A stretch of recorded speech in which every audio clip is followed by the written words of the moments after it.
അഭിഷേകത്തിനും ശാക്തീകരണത്തിനും ഏറ്റവും സുപ്രധാനമായ ഒരു വചനമാണ് നമ്മളിപ്പോൾ ധ്യാനിക്കാൻ പോകുന്നത്. അതോടുകൂടി നിങ്ങൾക്ക് കുറച്ചുകൂടി നിങ്ങളുടെ ഉടമ്പടി എടുത്തവർക്കും അത് പുതുക്കാൻ ഉദ്ദേശിക്കുന്നവർക്കുമൊക്കെ പുതിയ ഉൾക്കാഴ്ചകൾ ലഭിക്കുമെന്ന് ഞാൻ കരുതുകയാണ്. 2 തിമോത്തി 2:1 അതാണ് ഫസ്റ്റ് വചനം. 2 തിമോത്തി 2:1 ഒരുമിച്ച് വായിക്കണം, പ്രാർത്ഥിക്കണം. 2 തിമോത്തി 2:1 എൻ്റെ മകനെ നീ യേശുക്രിസ്തുവിന്റെ കൃപാവരത്തിൽ നിന്നും ശക്തി സ്വീകരിക്കുക. അപ്പം ആത്മീയ ബലത്തിൻ്റെ പ്രധാനപ്പെട്ട ഈ ഉടമ്പടിയുടെ ഉദ്ദേശം തന്നെ അതാണ്. നമ്മളെപ്പോഴാണ് ശക്തി സ്വീകരിക്കുന്നത്? നമ്മൾ ബലഹീനമാകുമ്പോഴാണ്, അല്ലേ? പല സാഹചര്യങ്ങളും, രോഗം, വ്യഥകൾ, ജീവിത പ്രശ്നങ്ങൾ, സാമ്പത്തിക കടങ്ങൾ, വിശ്വാസ തകർച്ചകൾ, ഇങ്ങനെയുള്ള വ്യത്യസ്തമായ മേഖലകളിൽ നമ്മുടെ ശക്തി ചോർന്നു പോകും. ഇങ്ങനെ ഓരോ വിഷയങ്ങൾ വരുമ്പോഴേ എന്താണ് സംഭവിക്കുന്നത്? നമുക്ക് ബേസിക്കായിട്ട് എന്താണ് നമ്മൾ ഓരോ വിഷയങ്ങൾ വരുമ്പോൾ ബേസിക്കായിട്ട് എന്താണ് സംഭവിക്കുന്നത്? ശക്തി ചോർന്നു പോകും. പിന്നെ നമ്മൾ എങ്ങനെയാണ് ഇതിനെ റീഫില്ല് ചെയ്യണത്? അത് ബൈബിളിൻ്റെ പ്രധാനപ്പെട്ട പ്രമേയമാണ്. How to refill the power of grace. എങ്ങനെയാണ് വീണ്ടും നമ്മൾ ശക്തി, അതാണ് ആദിമസഭയ്ക്ക് പൗലോസ് അപ്പോസ്തലൻ കൊടുക്കുന്ന ഒരു നിർദ്ദേശം. എന്താണ്? പ്രിയമകനെ, നീ യേശുക്രിസ്തുവിൻ്റെ കൃപാവരത്തിൽ നിന്ന് ശക്തി ധരിക്കുവിൻ. പറഞ്ഞേ, പ്രിയമകനെ നീ യേശുക്രിസ്തുവിൻ്റെ കൃപാവരത്തിൽ നിന്ന് ശക്തി സ്വീകരിക്കുവിൻ. അപ്പോഴേ നമുക്ക് മനസ്സിലാകുന്ന ഒരു സത്യം എന്താണ്? നമ്മളെ കൃപ ഇപ്പം ഉടമ്പടി തന്നെ വർക്ക് ചെയ്യണത് എങ്ങനെയാണ്? Not by merit, not by grace. അതെൻ്റെ പ്രഖ്യാപിതമായ ഇതാണ്, പ്രഖ്യാപിതമായ ഫോർമുലയാണത്. എന്താണ്? നിൻ്റെ മെറിറ്റ്, യോഗ്യതയാലല്ല, പിന്നെ ദൈവത്തിൻ്റെ കൃപ കൊണ്ട്. അപ്പോൾ ഒരു പ്രോബ്ലം എന്ന് വെച്ച് കഴിഞ്ഞാൽ ദൈവത്തിൻ്റെ കൃപ കൊണ്ടാണെന്ന് പറഞ്ഞ് ചുമ്മാ ഇങ്ങനെ ഇരുന്നാൽ കൃപ കിട്ടുമോ? കിട്ടത്തില്ല. അതാണ് അവിടെയാണ് പ്രോബ്ലം. ദൈവത്തിൻ്റെ ശരി, നമുക്ക് നിവർത്തിയില്ല, എന്നാൽ പിന്നെ നമ്മുടെ കഴിവ് കൊണ്ട് പറ്റത്തില്ല എന്നെങ്കിൽ ദൈവത്തിൻ്റെ കൃപ കൊണ്ട് ഇനി പറ്റത്തുള്ളൂ എന്ന് പറഞ്ഞാൽ വെറുതെ ഇരിക്കുമെന്നാണ് ആൾക്കാർ വിചാരിക്കും.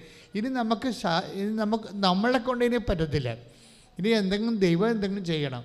ദൈവം എന്തെങ്കിലും വെറുതെ ചെയ്യത്തില്ല, ഓട്ടോമാറ്റിക് അല്ലത് സംഭവം. അത് ഭയങ്കര സീരിയസ് വിഷയമാണ്. അതായത് ദൈവകൃപ ഓട്ടോമാറ്റിക് അല്ല, അതൊരു മാനുവൽ ആക്ഷനാണ്. അതാണ് വിഷയം. It's A very serious subject. ദൈവകൃപ ഓട്ടോമാറ്റിക് അല്ല. എന്ന് വെച്ച് കഴിഞ്ഞാൽ ഇപ്പോൾ കറണ്ട് പോകുമ്പോൾ ഓട്ടോമാറ്റിക്കായിട്ട് ഇൻവെർട്ടർ കയറി പിടിക്കും, അങ്ങനെ പിടിക്കത്തില്ലേ? അതായത് നമ്മൾ സ്വാഭാവിക ഇൻവെർട്ടറൊക്കെ ഉള്ള ഇൻസ്റ്റിറ്റ്യൂഷനിൽ എങ്ങനെയാണ്? കറണ്ട് പോകുമ്പോൾ പെട്ടെന്ന് ഇൻവെർട്ടർ കയറി പിടിക്കും. അങ്ങനെ നമ്മൾക്ക് കറണ്ട് പോയാൽ, യോഗ്യത പോയാൽ ഉടനെ കൃപ കയറി പിടിക്കത്തില്ല. മനസ്സിലായില്ല? കാര്യം മനസ്സിലായ? യോഗ്യത പോയതെന്ന് പറഞ്ഞ് ഉടനെ കൃപ കയറി പിടിക്കത്തില്ല. അത് മാനുവൽ ഓപ്പറേഷനാണ്. ഇതിന് ഈ മാനുവൽ ഓപ്പറേഷൻസ് ഒത്തിരി, ഇതിൻ്റെ ഉടമ്പടി ഇത്രയും വെടിക്കെട്ട് പോലെ നിൽക്കേണ്ട കാരണം എന്ന് വെച്ച് കഴിഞ്ഞാൽ ഇതിൻ്റെ ഈ കൃപയുടെ മാനുവൽ ഓപ്പറേഷൻസ് ഭയങ്കരമാണ്. സത്യം പറഞ്ഞാൽ ഇപ്പോഴും ഞാൻ അമ്മയുടെ ഈശോൻ്റെ നടക്ക് നിൽക്കുകയാണ്. ഞാൻ നിങ്ങളോട് സത്യമേ പറയത്തുള്ളൂ, സത്യം. അല്ലാതെ തന്നെ ഞാൻ തമാശയൊക്കെ എൻ്റെ കൊളീഗ്സിനോടൊക്കെ തമാശയൊക്കെ പറയേ, അത് തമാശ ആയിട്ടുള്ള കാര്യങ്ങളെ പറയത്തുള്ളൂ, അല്ല സീരിയസ് കാര്യങ്ങൾ തമാശയായിട്ട് പറയത്തില്ല. അതെന്താ സംഭവിച്ചു കഴിഞ്ഞാൽ നമ്മൾക്ക് ഇതിനെക്കുറിച്ച് ഒരു ഐഡിയയും ഇല്ലായിരുന്നു. ഇത് ഇപ്പോൾ ഈ നിങ്ങളുടെ പച്ചത്തിരി, ഉടമ്പടി, നീലത്തിരി, ഇതൊക്കെ ഞാൻ ഒരിക്കലും ചിന്തിച്ചെഴുതിയല്ല ഇത്. സത്യമായിട്ട് ഞാൻ ഈ അമ്മയുടെ ഈശോയുടെ നടക്ക് നിൽക്കുകയല്ലേ. ഉടമ്പടിയെക്കുറിച്ച് എഴുതാനിരുന്നപ്പോൾ വന്ന എല്ലാ വിഷയങ്ങളുമാണിത്. ഉടമ്പടി തൈലം. ഞാൻ ചിന്തിച്ചിട്ട് കൂടിയില്ല അങ്ങനൊരു സംഭവത്തെക്കുറിച്ച്. എഴുതിയപ്പോൾ ഇതെല്ലാം ഇങ്ങനെ ആയി വരുന്നതാണ്. എന്നുവെച്ചാൽ ദൈവികമായി എഴുത്തെന്ന് പറയണത് നമ്മൾ വേറെ ലോകമാണത്. ശരിക്കും അത് സാഹിത്യ സൃഷ്ടി പോലല്ല. അത് സാഹിത്യ സൃഷ്ടി നമ്മൾ ആദ്യം സങ്കല്പിക്കത്തില്ലേ, സങ്കല്പത്തിൽ നിന്നല്ല വരുന്നത്. ഇതങ്ങനെയല്ല വരുന്നത്, ഇത് അഭിഷേകത്തിൽ നിന്നാണ് വരുന്നത്. സോഴ്സ് വ്യത്യാസമുണ്ട്.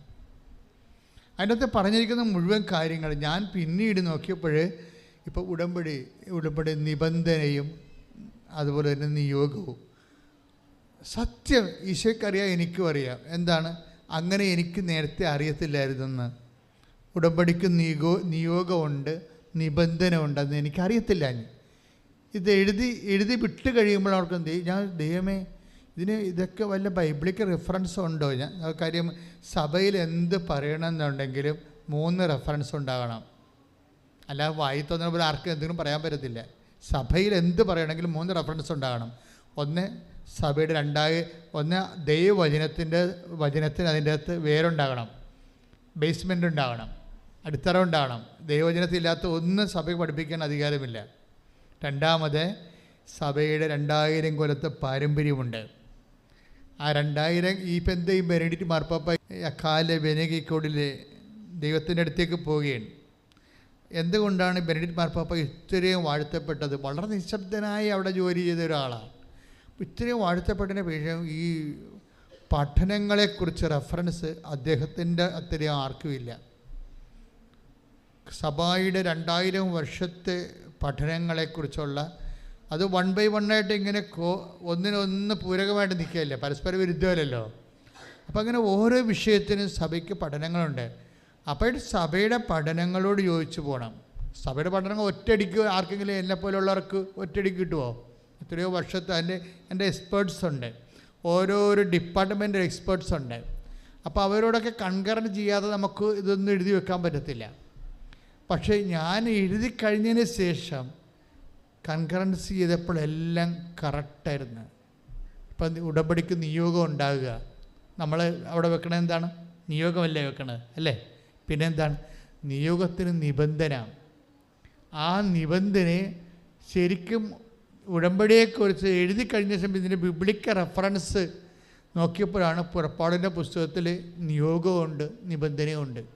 ഉടമ്പടിയുടെ എല്ലാ ഫോർമാറ്റിലും നിയോഗമുണ്ട്, നിബന്ധനയുണ്ട്.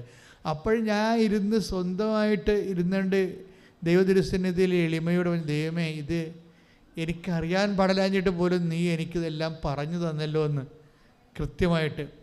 അതുകൊണ്ടാണ് ഉടമ്പടി പക്ക ബിബ്ലിക്കൽ മാത്തമാറ്റിക്സാണ് ഉപയോഗിച്ചിരിക്കുന്നത്. എൻ്റെ അകത്ത് നമുക്ക് ബിബ്ലിക്കൽ മാത്തമാറ്റിക്സ് ഒന്ന് പറയാൻ പറ്റുമെങ്കിൽ, ഇല്ലെങ്കിൽ അങ്ങനെ ഒരു സബ്ജക്റ്റ് നമ്മൾ ഇനി റിസർച്ച് ചെയ്യേണ്ടി വരും. അതായത് വചനഗണിതത്തിലാണ് ഈ സംഭവം ചെയ്തിരിക്കുന്നത് മുഴുവനും. കാര്യം എല്ലാം ഒന്നിനൊന്ന് പൂരകമായിട്ട്. അതുകൊണ്ട് തന്നെ പക്കയായിട്ട് നിങ്ങളിത് എക്സിക്യൂട്ട് ചെയ്താൽ അതായത് A+B² എന്ന് പറഞ്ഞ പോലെ കറക്റ്റായിട്ടാണ് ഇത് വർക്ക് ചെയ്യത്തുള്ളത്. അല്ലാതെ ഇതിൻ്റെ അകത്ത് അംബിഗ്വേഷൻ, ഒരു ഹൈപ്പോത്തസിസ് അങ്ങനെ ഒന്നുമില്ല. ഇത് 2+2 4 ആയിട്ട് വർക്ക് ചെയ്യും. എന്താ പറയണത്? പ്രിയ മകനെ, 2 തിമോത്തിയോ 2:1 എന്താ പറയണത്? പ്രിയ മകനെ പറഞ്ഞേ, പ്രിയ മകനെ നീ യേശുക്രിസ്തുവിന്റെ കൃപാവരത്തിൽ നിന്ന് ശക്തി ധരിക്കുവേൻ. അപ്പോൾ നമ്മളെ സംബന്ധിച്ചിടത്തോളം ശക്തിയാണ് ധരിക്കേണ്ടത് അല്ലേ, സ്വീകരിക്കേണ്ടത്. എന്താ കാര്യം? കൃപാവരം എന്ന് പറയുന്ന അത് വിഷയം ശക്തിയാണ്. അതുകൊണ്ടാണ് കൃപാവരം എന്ന് പറയുന്ന വിഷയം ശക്തിയാണ്. അതെപ്പോഴാണ് വരണത്? അത് ബലഹീനമായ ഒരു സാഹചര്യത്തിലാണ് ശക്തി വരണത്. ഇപ്പം നമുക്കൊരു ആകുന്ന സാഹചര്യങ്ങളില്ലേ, അപ്പം ഞാൻ പറയും ടാപ്പിംഗ് ടൈം, ലോഡിങ് ടൈം എന്ന് പറയും. ടാപ്പിംഗ് ടൈം, ലോഡിങ് ടൈം എന്ന് പറയുന്നത് നമ്മുടെ ജീവിതത്തിലൊരു ഭാഗമാണ്. എന്ന് വെച്ച് കഴിഞ്ഞാൽ നമ്മൾ ബലഹീനമായിക്കൊണ്ടിരിക്കുന്ന സാഹചര്യം, രോഗം കൊണ്ട്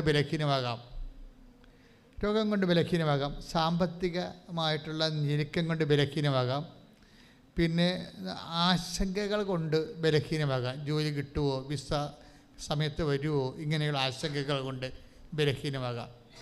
അപ്പോഴേ ഇത് കിട്ടണ വരെ ഉള്ള ടൈം എന്ന് പറഞ്ഞാൽ ടാപ്പിംഗ് ടൈമാണ്, അല്ലെങ്കിൽ ലോഡിങ് ടൈം എന്ന് പറയും. മനസ്സിലായില്ലേ? ഇതാണ് ഏറ്റവും ടോപ്പ് ടൈം എന്ന് പറഞ്ഞാൽ ഇതാണ്. അതായത് നിങ്ങൾക്ക് വിസ കിട്ടിക്കഴിഞ്ഞുള്ള ഇറ്റ് ഈസ് ഓവർ.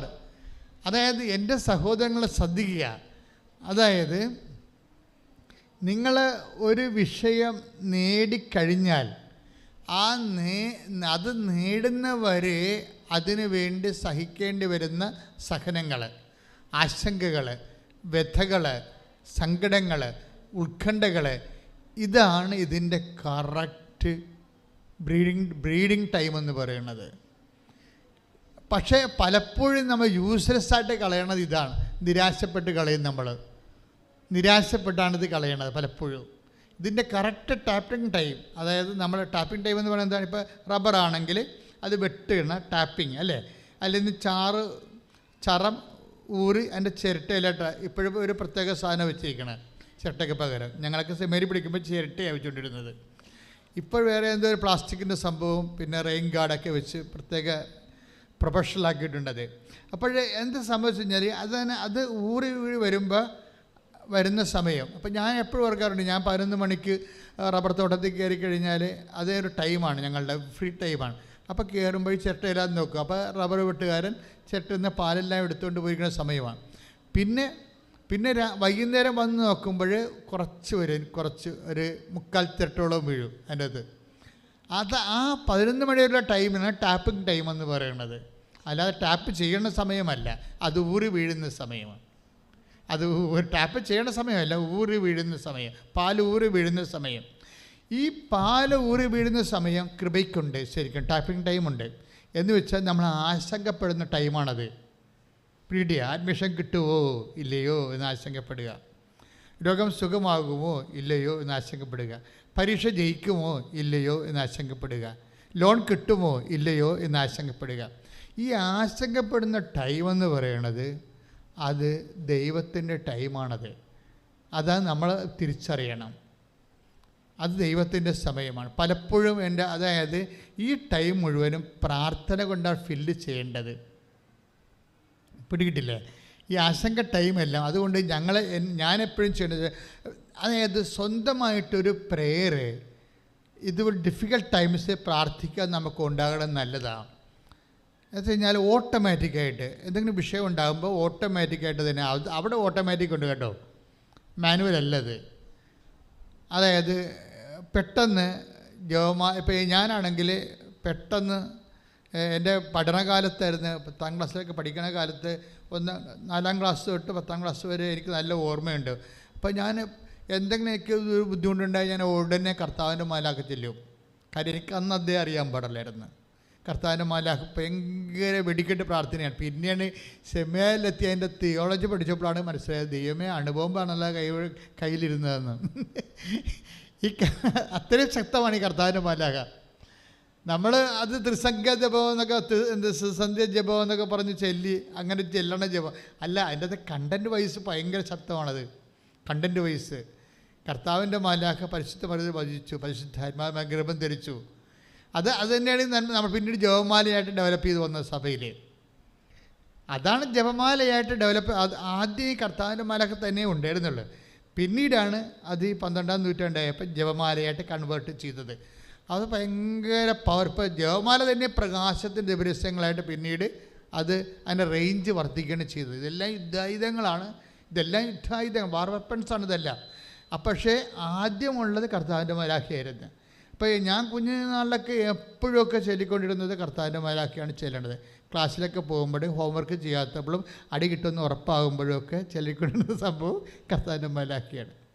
കാരണം വീട്ടിലെ ജോലിയും ഹോംവർക്കും എല്ലാം കൂടി നടക്കത്തില്ലായിരുന്നു, അത്രയും പാടായിരുന്നു. അപ്പം നമ്മൾ അടി കിട്ടാതിരിക്കാൻ വേണ്ടി ചെല്ലണത് കർത്താവിൻ്റെ മാലാഖയാണ്. ഇത് എന്താ വെച്ചാൽ അന്ന് അതാണ്. അപ്പം നമ്മളെ സംബന്ധിച്ചിടത്തോളം ഒരു പ്രെയർ ഉണ്ടാകണം നല്ലതാണ്.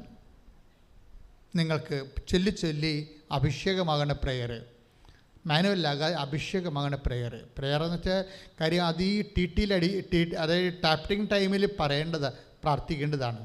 കഴിഞ്ഞ ദിവസങ്ങളൊരു സാക്ഷ്യം ഉണ്ടായത് എനിക്ക് ഭയങ്കര ഇഷ്ടപ്പെട്ടൊരു സാക്ഷ്യം ഉണ്ടായി. എന്താ സംബന്ധിച്ചാൽ അത് ഭയങ്കര ഒരു എൻജിനീയറാണ്, സയൻറ്റിസ്റ്റാണ്, IT സയൻറ്റിസ്റ്റാണ്. കാര്യം ഞാൻ എവിടെയൊക്കെ പറഞ്ഞ അമേരിക്കൻ സെക്യൂരിറ്റി, ബാങ്ക് സെക്യൂരിറ്റിയുടെ, നമ്മുടെ ഈ ഗേറ്റിംഗ് നിൽക്കുന്ന സെക്യൂരിറ്റി അല്ല, ബാങ്ക് സെക്യൂരിറ്റി, ബാങ്കിൻ്റെ IT സെക്യൂരിറ്റി ഡിപ്പാർട്ട്മെൻറ്റിൽ വർക്ക് ചെയ്യുന്ന ആളാണ്. അപ്പോൾ അവരുടെ സോഫ്റ്റ്വെയർ എപ്പോഴും ഇങ്ങനെ അവർ അപ്ഡേറ്റ് ചെയ്തുകൊണ്ടിരിക്കും, അല്ലെങ്കിൽ അവർ ഹാക്ക് ചെയ്യും, അങ്ങനെ ബാങ്ക് തന്നെ പൊളിഞ്ഞു പോകാൻ സാധ്യതയുണ്ട്. അപ്പോൾ അമേരിക്കൻ ബാങ്കിൻ്റെ സെക്യൂരിറ്റി വർക്ക് ചെയ്യുന്ന ഒരാൾ, അയാൾ ഡിസ്മിസ്ഡ് ആയി അവിടെ നിന്ന്. ഡിസ്മിസ്ഡ് എന്ന് വെച്ച് കഴിഞ്ഞാൽ അവരുടെ ഒരു പ്രോജക്റ്റ് കഴിഞ്ഞ് ഇറങ്ങി, ഇനി അയാൾ ഇടുകയാണെങ്കിൽ അപ്ഡേഷൻ എക്സാം ഉണ്ട്. അപ്പോൾ ശമ്പളം എന്ന് വെച്ചാൽ വല്ലാത്ത പെശക്ക് ശമ്പളമാണ് ശരിക്കും. പക്ഷേ അത് വീണ്ടും അയാൾ അതിൻ്റെ അകത്ത് ജോലി കിട്ടണമെന്നുണ്ടെങ്കിൽ പുതിയ പരീക്ഷ എഴുതണം. അത് 20 സീറ്റാ മറ്റേ ഉള്ളു ലോകത്തെമ്പാടുമായിട്ട്. അപ്പോൾ അതിൻ്റെ അകത്ത് 10,000-2,000 പേരുണ്ട്. അപ്പോൾ ഈ മനുഷ്യൻ വളരെ, ഇന്ത്യയിൽ സെൻറ്ററില്ല. ഇന്ത്യയിൽ സെൻറ്റർ വെച്ചാൽ ഓൺലൈനിൽ മദ്രാസിലാണ് ഔട്ട്ലെറ്റ് ഉള്ളത്, ഓൺലൈനിൻ്റെ തന്നെ. അപ്പോൾ അങ്ങനെ അത് എഴുതിക്കൊണ്ടിരിക്കുന്ന സമയത്ത് പെട്ടെന്ന് സിസ്റ്റം ഓഫായി പോകും. പരീക്ഷ എഴുതിക്കൊണ്ടിരിക്കുന്ന സമയത്ത് പെട്ടെന്ന് സിസ്റ്റം ഓഫായി പോകും. പിന്നെ തീർന്നില്ല പരിപാടി. പക്ഷേ ഈ മനുഷ്യൻ ആ സാക്ഷി കഴിഞ്ഞ നമ്മുടെ യൂട്യൂബിൽ കിടപ്പുണ്ട്, ആ സാക്ഷ്യം എങ്ങനെയെന്നറിയാമോ? സിസ്റ്റം ഓഫായപ്പോൾ ഞാൻ ജപമാല പ്രാർത്ഥിക്കാൻ തുടങ്ങിയെന്ന്. സിമ്പിൾ. ടാപ്പിംഗ് ടൈമിൽ വന്നേണ്ട. അപ്പോൾ ഞാൻ ടാപ്പിംഗ് ടൈം വന്നപ്പോൾ ഈശോ എനിക്ക് എക്സാമ്പിൾ വന്ന കണ്ട, അത് കറക്റ്റാണ്, ഞാൻ പറഞ്ഞ കറക്റ്റാണെന്ന് പറയാൻ വേണ്ടി എനിക്ക് എക്സാമ്പിൾ വന്ന കണ്ട. സിസ്റ്റം ഓഫായിപ്പോയി. സിസ്റ്റം ഓഫാകുമ്പോൾ ഓട്ടോമാറ്റിക്കലായിരിക്കണം, അതവിടെ മാനുവലില്ല. നിങ്ങളുടെ സിസ്റ്റം ഓഫായാൽ നിങ്ങളുടെ ലൈഫിൽ ഇതുപോലെ എന്തെങ്കിലും ഒരു പെട്ടെന്നൊരു തടസ്സം വന്നു കഴിഞ്ഞാൽ അപ്പം തന്നെ ഓട്ടോമാറ്റിക്കായിട്ട് നിങ്ങൾക്ക് അഭിഷേകമായി കിട്ടിയിരിക്കുന്ന പ്രാർത്ഥന ഓൺ ചെയ്യണം. ഓൺ ചെയ്യപ്പെടണം. അപ്പോൾ അഭിഷേകം അത് വലിയ ഒരു പ്രധാനപ്പെട്ട കാര്യമാണ്. കാര്യം നമ്മളുടെ ജീവിതത്തിൽ ദൈവം നമ്മളെ സിംഗിളായിട്ടാണ് സൃഷ്ടിച്ചിരിക്കുന്നത്. പിടികിട്ടിയോ? ദൈവം സിംഗിളായിട്ടാണ് സൃഷ്ടിച്ചിരിക്കുന്നത്. നിങ്ങളിപ്പോൾ ഇരട്ട പ്രസവിച്ചെന്ന് പറഞ്ഞാൽ ഈ സയാമിക് ഇരട്ടകളെപ്പോലെ ഒരുമിച്ച് വരികയല്ല, വരുന്നതാണ് വരണത്. ഞാൻ ഈ ഇരട്ടകളെ കാണുമ്പോൾ ചിരിച്ചോട് ചോദിക്കും, ആരാണ് മൂത്തത്? അപ്പോൾ പറയും, ചേച്ചിയേക്കാൾ 10 മിനിറ്റ് മാത്രമേ എനിക്ക് എളുപ്പമുള്ളെന്ന് പറയും. ചേച്ചിയേക്കാൾ 10 മിനിറ്റ് മാത്രമേ എനിക്ക് എളുപ്പമുള്ളെന്ന് പറയും. അപ്പോൾ വെച്ചാൽ ഇരട്ടയാണെങ്കിലും അതിന് ടൈമുണ്ട്. അപ്പോൾ ഞാൻ എന്താ പറയണമെന്ന് വെച്ച് കഴിഞ്ഞാൽ, ഇതുപോലെയുള്ള ടൈമിൽ ഓട്ടോമാറ്റിക്കായിട്ട്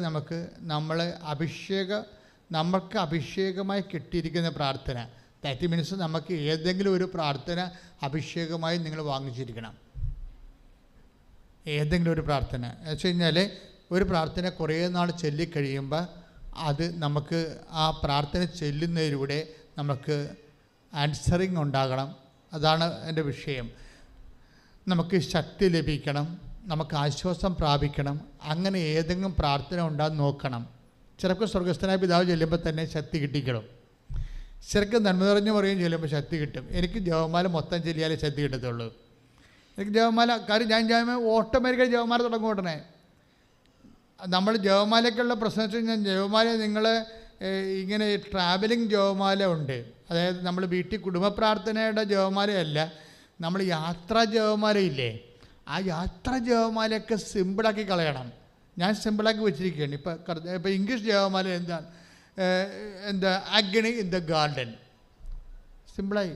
അല്ലെങ്കിൽ നമ്മൾ എന്ന് വെച്ച് കഴിഞ്ഞാൽ പൂങ്കാവനത്തിൽ ധ്യാനം എന്ന സംഭവം, ആ ഹെഡിങ്ങേ പറയത്തുള്ളൂ. യാത്രാ ജപമാലയിൽ ഹെഡിങ്ങേ ഉള്ളൂ.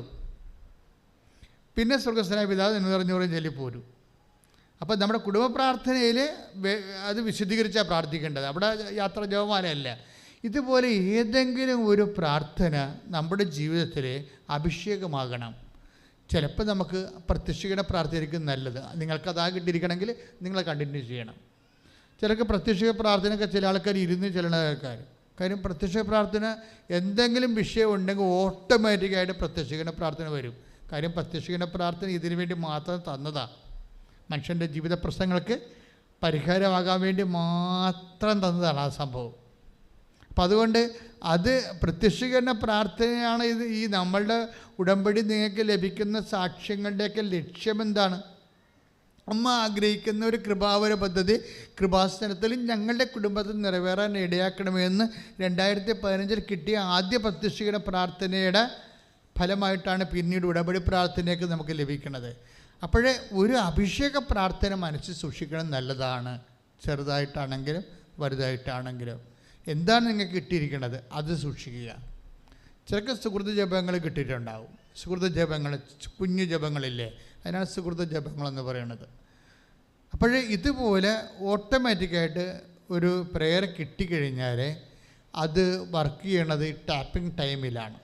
എന്ന് വെച്ച് കഴിഞ്ഞാൽ നമുക്ക് ആശങ്കകൾ, ഉത്കണ്ഠകൾ, പരവേശങ്ങൾ, സംഭ്രമങ്ങൾ ഉള്ളപ്പോഴും ഓട്ടോമാറ്റിക്കായിട്ട് ഈ പ്രാർത്ഥന വർക്കൗട്ട് ചെയ്തുകൊണ്ടിരിക്കാം. നിങ്ങളൊന്ന് നെഞ്ചത്ത് കഴിച്ച് പ്രാർത്ഥിച്ചേ. കർത്താവായ ദൈവമേ, എൻ്റെ ആശങ്ക സമയങ്ങളിലും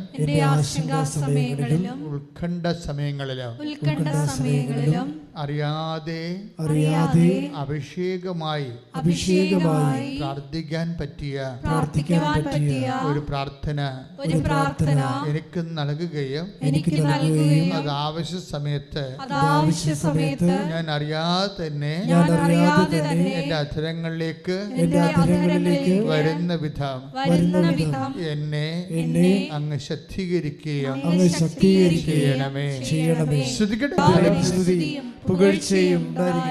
എൻ്റെ പ്രിയപ്പെട്ടവരെ, നമ്മൾ ആദ്യമേ തന്നെ ഇപ്പം കൃപയെക്കുറിച്ചാണ് നമ്മൾ ഇന്ന് ഉടമ്പടിയുടെ മുഴുവൻ ഊർജം നമ്മളിലേക്ക് വരുന്നത് കൃപയുടെ രൂപത്തിലാണ്. അപ്പം ആദ്യമേ തന്നെ നമ്മളുടെ ഒരു വിഷയം എന്താണെന്നറിയാവോ? നമ്മൾ കുഞ്ഞുനാൾ മുതൽ ട്രെയിൻ ചെയ്തിരിക്കുന്ന ദൈവം എന്ന് പറഞ്ഞാൽ ഉടനെ അനുഗ്രഹം, അങ്ങനെ പഠിച്ചിരിക്കണത് അല്ലേ? അതാണ് നമ്മുടെ ഒരു കുറവ്. നമ്മൾ ദൈവം എന്ന് പറഞ്ഞാൽ ഓട്ടോമാറ്റിക്കായിട്ട് നമ്മുടെ മനസ്സിൽ തന്നെ എന്താണ്? അനുഗ്രഹം എന്നാ പിന്നെ അല്ലേ? പക്ഷേ അങ്ങനെയല്ല വരേണ്ടത്. ശരിക്കും പറഞ്ഞാൽ ദൈവം എന്ന് പറഞ്ഞാൽ ഓട്ടോമാറ്റിക്കായിട്ട് വരേണ്ടത് കൃപ. അതാണ് വിഷയം. മനസ്സിലായില്ലേ? ദൈവം എന്ന് പറഞ്ഞാൽ ഓട്ടോമാറ്റിക്കലി നമ്മുടെ മനസ്സിൽ വരേണ്ട ചിന്ത എന്താണ്? കൃപ. That is power of God. നമ്മൾ ഇഫക്റ്റ് ഓഫ് ദി പവറിനാണ് പ്രാധാന്യം കൊടുക്കുന്നത്. അനുഗ്രഹം എന്ന് പറഞ്ഞാൽ എന്താണ്? അനുഗ്രഹം എന്താണ്? ഇഫക്റ്റ് ഓഫ് ദി പവറാണ്. അതായത് ദൈവശക്തിയുടെ ഒരു പ്രതിഫലനമാണ് അനുഗ്രഹമായിട്ട് വരുന്നത് ഇല്ലേ? അതിനാണ് നമ്മൾ പ്രാധാന്യം കൊടുക്കുന്നത്. അത് അധികം വർക്കൗട്ട് ചെയ്യത്തില്ല. അപ്പോൾ ദൈവം എന്ന് പറയുമ്പോൾ പെട്ടെന്ന് കൃപയെന്ന് മനസ്സിൽ വരണം. എന്താണ്? പവറാണ്. കൃപയെന്ന് പറഞ്ഞാൽ എന്താണ്? പവറാണ്. എന്തുകൊണ്ടാണ് കൃപ പവറാണെന്ന് പറയാൻ കാര്യം? അത് 2 കൊരിന്ത്യൻസിൻ്റെ 12:9 എല്ലാവർക്കും അറിയാവുന്ന വചനമാണ്. വായിച്ചോളൂ. ശ്രുതികട്ടെ, ശ്രുതികട്ടെ. ഹല്ലേലൂയ, ഹല്ലേലൂയ, ഹല്ലേലൂയ, ഹല്ലേലൂയ, ഹല്ലേലൂയ. 2 കൊരിന്ത്യൻസ് 12:9. എന്നാൽ അവിടുന്ന് എന്നോട് അരുളി ചെയ്തു. പറഞ്ഞേ, ഏറ്റു പറഞ്ഞേ. എന്നാൽ അവിടുന്ന് എന്നോട് അരുളി ചെയ്തു. നിനക്ക് എന്റെ കൃപ മതി. എന്തെന്നാൽ ബലഹീനതയിലാണ് എന്റെ ശക്തി പൂർണ്ണമായി പ്രകടമാകുന്നത്. അപ്പം നിനക്ക് എൻ്റെ കൃപ മതി. ഒരു മനുഷ്യന് എന്താണ് ദൈവത്തിൽ നിന്ന് വേണ്ടത്? നിനക്കെൻ്റെ അനുഗ്രഹം മതിയെന്നല്ല അല്ലേ? നിനക്കെൻ്റെ അനുഗ്രഹം മതിയെന്നല്ല, പിന്നെ എന്താണ്? നിനക്കെൻ്റെ കൃപ മതി. അപ്പോൾ ഒരു മനുഷ്യന് ബേസിക്കായിട്ട് വേണ്ടത് ദൈവകൃപയാണ്. എന്തുകൊണ്ടാണ് ദൈവകൃപ മതിയെന്ന്, ദൈവകൃപ വേണമെന്ന് പറയാൻ കാര്യം എന്താണ്? എന്തെന്നാൽ, അടുത്ത വചനം കണ്ടല്ലേ? എന്തെന്നാൽ, പറഞ്ഞേ. എന്തെന്നാൽ ബലഹീനതയിലാണ് ദൈവത്തിന്റെ ശക്തി പ്രവർത്തിക്കുന്നത്. അവിടെ കൃപയ്ക്ക് പകരം ഉപയോഗിച്ചിരിക്കുന്ന വാക്ക് എന്താണ്? ശക്തി എന്ന് ഉപയോഗിച്ചിരിക്കുന്നത്. അപ്പോഴേ നമ്മൾക്ക് കൃപ എന്ന് പറഞ്ഞാൽ എന്താണ്? ദൈവത്തിൻ്റെ ശക്തിയാണ്. ദൈവത്തിൻ്റെ ശക്തിയാണ്. ഈ ദൈവത്തിൻ്റെ ശക്തിയുടെ ഗുണമെന്ന് പറയുന്നത്, ഈ ശക്തി നമുക്ക് ഓരോ രോഗത്തിനും ഓരോ മരുന്നല്ലേ അല്ലേ? ഓരോരോ രോഗത്തിനും ഓരോ മരുന്നല്ലേ? വൈദ്യശാസ്ത്രത്തിൽ ശാസ്ത്രത്തിൻ്റെയും വിശ്വാസത്തിൻ്റെ വ്യത്യാസം അതാണ്. അതായത് ശാസ്ത്രത്തിൽ ഓരോ കാര്യത്തിനും ഓരോരോ സൊല്യൂഷൻസാണ്. വിശ്വാസത്തിൽ എല്ലാ കാര്യത്തിനും സിംഗിൾ സൊല്യൂഷനാണ്. എന്താണ്? Power of God. കൈയടിച്ച് കർത്താവിനെ സ്തുതിക്കട്ടെ. ഹല്ലേലൂയ ഹല്ലേലൂയ ഹല്ലേലൂയ ഹല്ലേലൂയ ഹല്ലേലൂയ യേശുവേ നന്ദി. ഹല്ലേലൂയ ഹല്ലേലൂയ. എന്താണ് ഇപ്പോൾ വെളിപ്പെട്ടത്? അതായത് ശാസ്ത്രത്തിലെ ഓരോരോ വിഷയത്തിനും പർട്ടിക്കുലർ സൊല്യൂഷൻസ് ആണ്. പക്ഷേ വിശ്വാസത്തിൽ എന്താ സംഭവിച്ചിരിക്കുന്നത്? എല്ലാ വിഷയങ്ങൾക്കും സിംഗിൾ സൊല്യൂഷനാണ്. എന്താണ്? കൃപ എന്ന് പറഞ്ഞ സിംഗിൾ സൊല്യൂഷൻ. പറഞ്ഞ മനസ്സിലായില്ലേ? അതെന്ന് വെച്ച് കഴിഞ്ഞാൽ ഇപ്പോൾ ഉദാഹരണത്തിന്, അതായത് അവരുടെ പേര് റീബ ഡെൻസിൽ, ഒരു നേഴ്സാണ് റീബ ഡെൻസിൽ. ഈ റീബ ഡെൻസിൻ്റെ സാക്ഷ്യം ഒന്ന് കേൾക്കണം കേട്ടോ. അതായത് അവരുടെ അവസ്ഥ, അവരുടെ ആമാശയത്തിൻ്റെ പുറകിൽ 3 മുഴകൾ, ആമാശയത്തിൻ്റെ പുറകിൽ വലിയ മുഴകളാണ്, ട്യൂമർ പോലെ ഇങ്ങനെ വരും. അപ്പോൾ ഇത് ആദ്യം ഒരെണ്ണമായിരുന്നു, പിന്നീട് ഇത് ടെസ്റ്റ് ചെയ്തപ്പോഴാണ് ഇത് 4 എണ്ണം ഉണ്ടെന്ന് മനസ്സിലായത്. അപ്പോൾ ഇതിൻ്റെ കേരളത്തിലെ ഏറ്റവും ടോപ്പ് ഹോസ്പിറ്റലിൽ കൊണ്ടുപോയി ഇവരെ കാണിച്ചപ്പോൾ അവർ പറഞ്ഞു ഇത് ആമാശയത്തിൻ്റെ പുറകിലാണ്, അത് വലുതായിക്കൊണ്ടിരിക്കുകയാണ്, ഓപ്പറേറ്റ് ചെയ്യാൻ പാടാണെന്നൊക്കെ പറഞ്ഞു. അവിടം വരെ പോകാൻ കാരണം എന്താണെന്നറിയാവോ? നേരത്തെ ഇതുപോലെ വന്നിട്ടൊന്ന് ഓപ്പറേറ്റ് ചെയ്തതാണ്, അപ്പോൾ വീണ്ടും അത് വന്നതാണ്. അപ്പം അപ്പോഴൊന്നും ഇവർക്ക് പ്രശ്നങ്ങളൊന്നുമില്ല. ഞാൻ ആദ്യത്തെ ഓപ്പറേഷനിലൊക്കെ അവർ പറയുന്നുണ്ട് സാക്ഷ്യത്തിൽ, എനിക്ക് ഹെൽത്ത് ഇഷ്യൂസ് ഒന്നും ഉണ്ടായിട്ടില്ല ഇവർക്ക്. അത് കാരണം ആദ്യം ഓപ്പറേഷനാണെന്ന് പറഞ്ഞപ്പോൾ ഒന്നും എനിക്ക് പ്രശ്നമില്ല. ഞാൻ ആദ്യം ഓപ്പറേഷനാണെന്ന് പറഞ്ഞപ്പോഴേ എനിക്ക് പ്രശ്നമൊന്നുമില്ല. ഓപ്പറേഷൻ ഉണ്ടെങ്കിൽ പെട്ടെന്ന് ഹീലാകുമല്ലോ. ഓപ്പറേഷൻ കഴിയുമ്പോൾ അവർ നേഴ്സായിരുന്ന അവർക്കാർക്ക് ടെക്നിക്കാലിറ്റീസ് എല്ലാം അറിയാം. ഓപ്പറേഷൻ ഇറ്റ്സ് അത് കഴിയുമ്പോൾ ഹീലാകുമല്ലോ. അപ്പോൾ എനിക്കത് ഒരു ടെൻഷനും ഇല്ലായിരുന്നു എന്ന് പറഞ്ഞ്. ആദ്യത്തെ ഓപ്പറേഷൻ 4 ആമാശയത്തിൻ്റെ പുറകിലാണ്, 4 ട്യൂമറാണ്. അപ്പോൾ ആദ്യം ഫസ്റ്റ് ഓപ്പറേഷൻ എന്ന് പറയുമ്പോൾ എനിക്ക് ടെൻഷനൊന്നും ഇല്ലായിരുന്നു എന്നാണ് അവർ പറഞ്ഞത്. അപ്പോൾ ടെൻഷൻ ഇല്ല. മനസ്സിലായില്ലേ? അത് ഇതിൻ്റെ പ്രശ്നം വെച്ച് കഴിഞ്ഞാൽ എനിക്ക് ടെൻഷൻ ഇല്ല എന്ന് പറഞ്ഞു കഴിഞ്ഞാൽ ശരിക്കും പറഞ്ഞാൽ അതൊരു നെഗറ്റീവ് വിഷയമാണ്. ടെൻഷൻ ഉണ്ടാകണം. മനസ്സിലായില്ലേ? നിങ്ങൾക്ക് കടമാണ്, ടെൻഷൻ ഇല്ലെന്ന് പറഞ്ഞു കഴിഞ്ഞാൽ നെഗറ്റീവാണത്. നിങ്ങൾക്ക് പരീക്ഷ വരാൻ പോകുന്നു, നിങ്ങൾക്ക് ടെൻഷൻ ഇല്ല എന്ന് പറഞ്ഞാൽ അത് നെഗറ്റീവാണ്, പോസിറ്റീവ് അല്ലത്. കാര്യം ടെൻഷൻ ദൈവം തന്നിരിക്കണത് എന്തിനാണത്? നമ്മളുടെ മെരിറ്റ് പോകുന്നൊരു സമയത്ത് യു ആർ ലൂസ്. ടെൻഷൻ നമ്മളോട് പറയണത് എന്താ? ആശങ്കകൾ, ഉത്കണ്ഠകൾ നമ്മളോട് പറയണത് എന്താണ്? You are losing your merit എന്നാണ് പറയണത്, അല്ലേ? പറഞ്ഞ മനസ്സിലായില്ലേ? നിങ്ങൾക്ക് നിങ്ങളുടെ യോഗ്യത പോയിക്കൊണ്ടിരിക്കുന്നു, കറണ്ട് പോയിക്കൊണ്ടിരിക്കുന്നു, ഇൻവെർട്ടർ ഓൺ ചെയ്യാൻ സമയമായി, അല്ലെങ്കിൽ ജനറേറ്റർ ഓൺ ചെയ്യാൻ സമയമായി. അത്രേ ഉള്ളൂ സംഭവം. ഇത് വളരെ നല്ല ഒരു ലാംഗ്വേജ്. ടെൻഷൻ എന്ന് പറഞ്ഞ ഒരു നല്ല ലാംഗ്വേജാണ്. ടെൻഷൻ വന്നു കഴിഞ്ഞാൽ അതിൻ്റെ അർത്ഥം എന്താണ്? നമ്മൾ ബലഹീനമാകുകയാണ്. അപ്പോൾ എന്താ പൗലോസ് അപ്പോസ്തലൻ പറഞ്ഞത്? നമ്മൾ ബലഹീനമാകുമ്പോഴെന്താ ചെയ്യേണ്ടത്? അത് ഓട്ടോമാറ്റിക്കാണത്. അവിടെ അത് ഓട്ടോമാറ്റിക്കാണ്. പക്ഷേ ഓട്ടോമാറ്റിക് ആകണമെങ്കിൽ അതൊക്കെ കുറച്ച് മാനുവൽ പരിപാടിയുണ്ട്. Take the word of God 2 നമ്മൾ വായിച്ചതിനെ എടുത്തുള്ളൂ. 2 കൊരിന്തോസ് 12:9. 2 കൊരിന്തോസ് 12:9 പറഞ്ഞോളൂ. ക്രിസ്തുവിന്റെ ശക്തി എൻ്റെ മേൽ ആവസിക്കേണ്ടതിന്, ക്രിസ്തുവിന്റെ ശക്തി എൻ്റെ മേൽ ആവസിക്കേണ്ടതിന് ഞാൻ പൂർവാധികം സന്തോഷത്തോടെ എൻ്റെ ബലഹീനതയെ കുറിച്ച് പ്രശംസിക്കും. അപ്പോൾ എന്താ പ്രശ്നം വെച്ചാൽ ഇതിക്ക് മുമ്പൊരു വിഷയമുണ്ട്. എന്താ കാര്യം വെച്ചാൽ ക്രിസ്തുവിൻ്റെ ശക്തിയുടെ ഒരു വിഷയം, അതിൻ്റെ ഒരു വർക്കിംഗ് പ്രിൻസിപ്പിൾ എന്താണ്? ആവസിക്കുകയാണ് ചെയ്യണത്. ക്രിസ്തുവിൻ്റെ ശക്തി നമ്മളിലേക്ക് വരുന്നതിന് ബൈബിൾ ഉപയോഗിക്കുന്ന വാക്ക് എന്താണ്? ആവാസനമെന്നാണ്. അത് നമ്മുടെ ഇപ്പോൾ ശക്തി, കർത്താവിൻ്റെ ശക്തി നമ്മളിലേക്ക് ആവഹിക്കുക. ഇങ്ങനെ വരണമെങ്കിൽ എന്ത് ചെയ്യണം?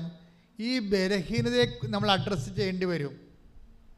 പീഡിയോ ദാറ്റ് മീൻസ് ഒരു മിനിമം ബലഹീനത നമുക്കുണ്ടാകണം. അത് ഉണ്ടാവത്തില്ലെന്ന് പറഞ്ഞു കഴിഞ്ഞാൽ ഉടനെ നമ്മൾ കൃപയുടെ വാതിൽ അടച്ചിട്ടിരിക്കുകയാണ്. ഇപ്പോൾ അവരെന്താ പറഞ്ഞത്? റീബ ഡെൻസ് എന്താ പറയണത്? 4 ആമാശയത്തിൻ്റെ ബാക്കിൽ 4 ട്യൂമർ ഉണ്ടായിരുന്നു. ആ ട്യൂമർ ഓപ്പറേഷൻ ചെയ്ത് കളയണം, മാറ്റണമെന്ന് പറഞ്ഞപ്പോൾ അത് വലിയ ഒരെണ്ണം വലുതായിരുന്നു. അപ്പോൾ എനിക്കൊന്നും ഫീൽ ചെയ്തില്ല, എനിക്ക് ടെൻഷനൊന്നും ഇല്ലായിരുന്നു എന്നാണ് പറഞ്ഞത്. അത് ശരിയാണ്. കാര്യം അവരിനെക്കുറിച്ച് എനിക്ക് സാങ്കേതിക കാര്യങ്ങൾ അവർക്ക് അറിയാവുന്നത് കൊണ്ട് അതിൻ്റെ ഹീലിംഗ് ടൈം എടുക്കും, അത്രയേ ഉള്ളൂ എന്നാണ് അവർ പറഞ്ഞത്. അപ്പോൾ അവർക്ക് അതിനെക്കുറിച്ച് ടെൻഷൻ ഇല്ല. ടെൻഷൻ എന്ന് പറയുന്നത് എന്താണ്? ടെൻഷൻ എന്ന് പറയുന്നത് നമ്മളുടെ യോഗ്യതയിൽ നിന്ന് നമ്മൾ we are losing our merit എന്നായി ടെൻഷൻ നമ്മൾ പറയുന്നുണ്ട് പറഞ്ഞിരിക്കുന്ന കാര്യം മനസ്സിലായോ? നമ്മളുടെ യോഗ്യത നഷ്ടപ്പെടുന്നു. പിന്നെ അടുത്ത ഓപ്ഷൻ എന്താണ്? Not by merit but by grace. ഗ്രേസാണ് ഓപ്ഷൻ. ഓരോ ടെൻഷനും നമ്മളോട് പറയുന്ന സംഭവം എന്താണ്? കൃപയുടെ കാലമായി, ഇനി നിൻ്റെ യോഗ്യതയുടെ കാലം കുറയുന്നു. ക്ലിയർ അല്ലേ? ഇത് നിങ്ങളുടെ യോഗ്യതയുടെ കാലം കുറയുന്നു. എല്ലാത്തിനും മനുഷ്യന് ഒരു യോഗ്യതയുണ്ട്. പഠിക്കാനൊരു യോഗ്യത ഇല്ലേ? പഠിക്കുന്നതിനൊരു യോഗ്യതയുണ്ട്.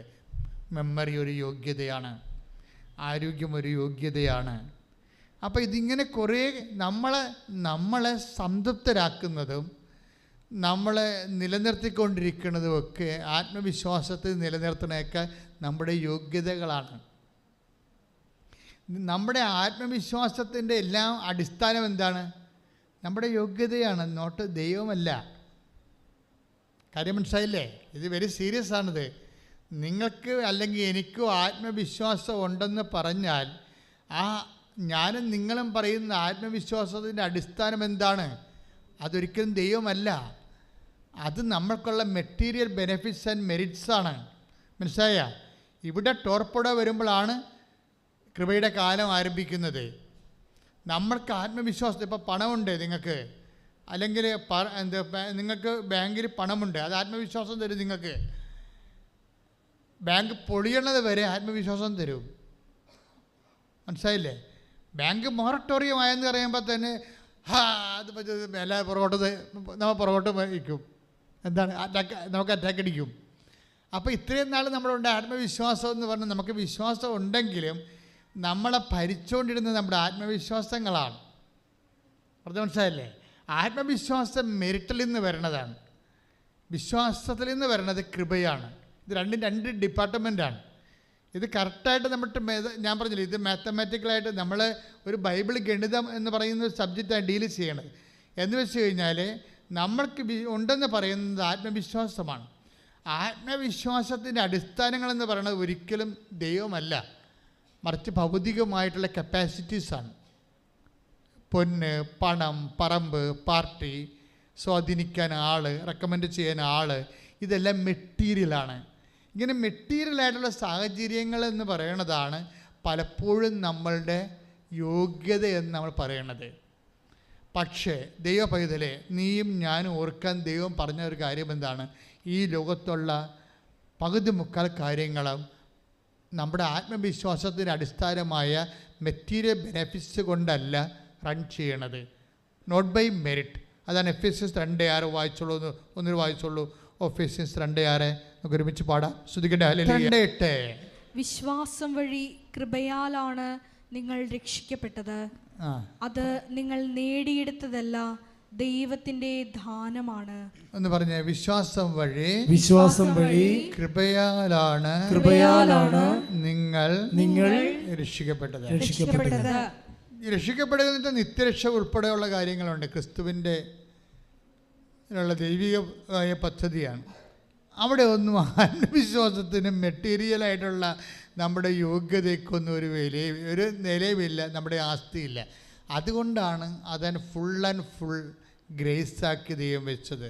വിശ്വാസം വഴി കൃപയാലാണ് നമ്മൾ രക്ഷിക്കപ്പെട്ടത്. പക്ഷേ കൃപയാലാണ് എന്ന് പറഞ്ഞു. വിശ്വാസം വഴി കൃപയാലാണ് നമ്മൾ രക്ഷിക്കപ്പെട്ടത്. അപ്പൊ വിശ്വാസത്തിന് വലിയ അടിസ്ഥാനമോ ഒരു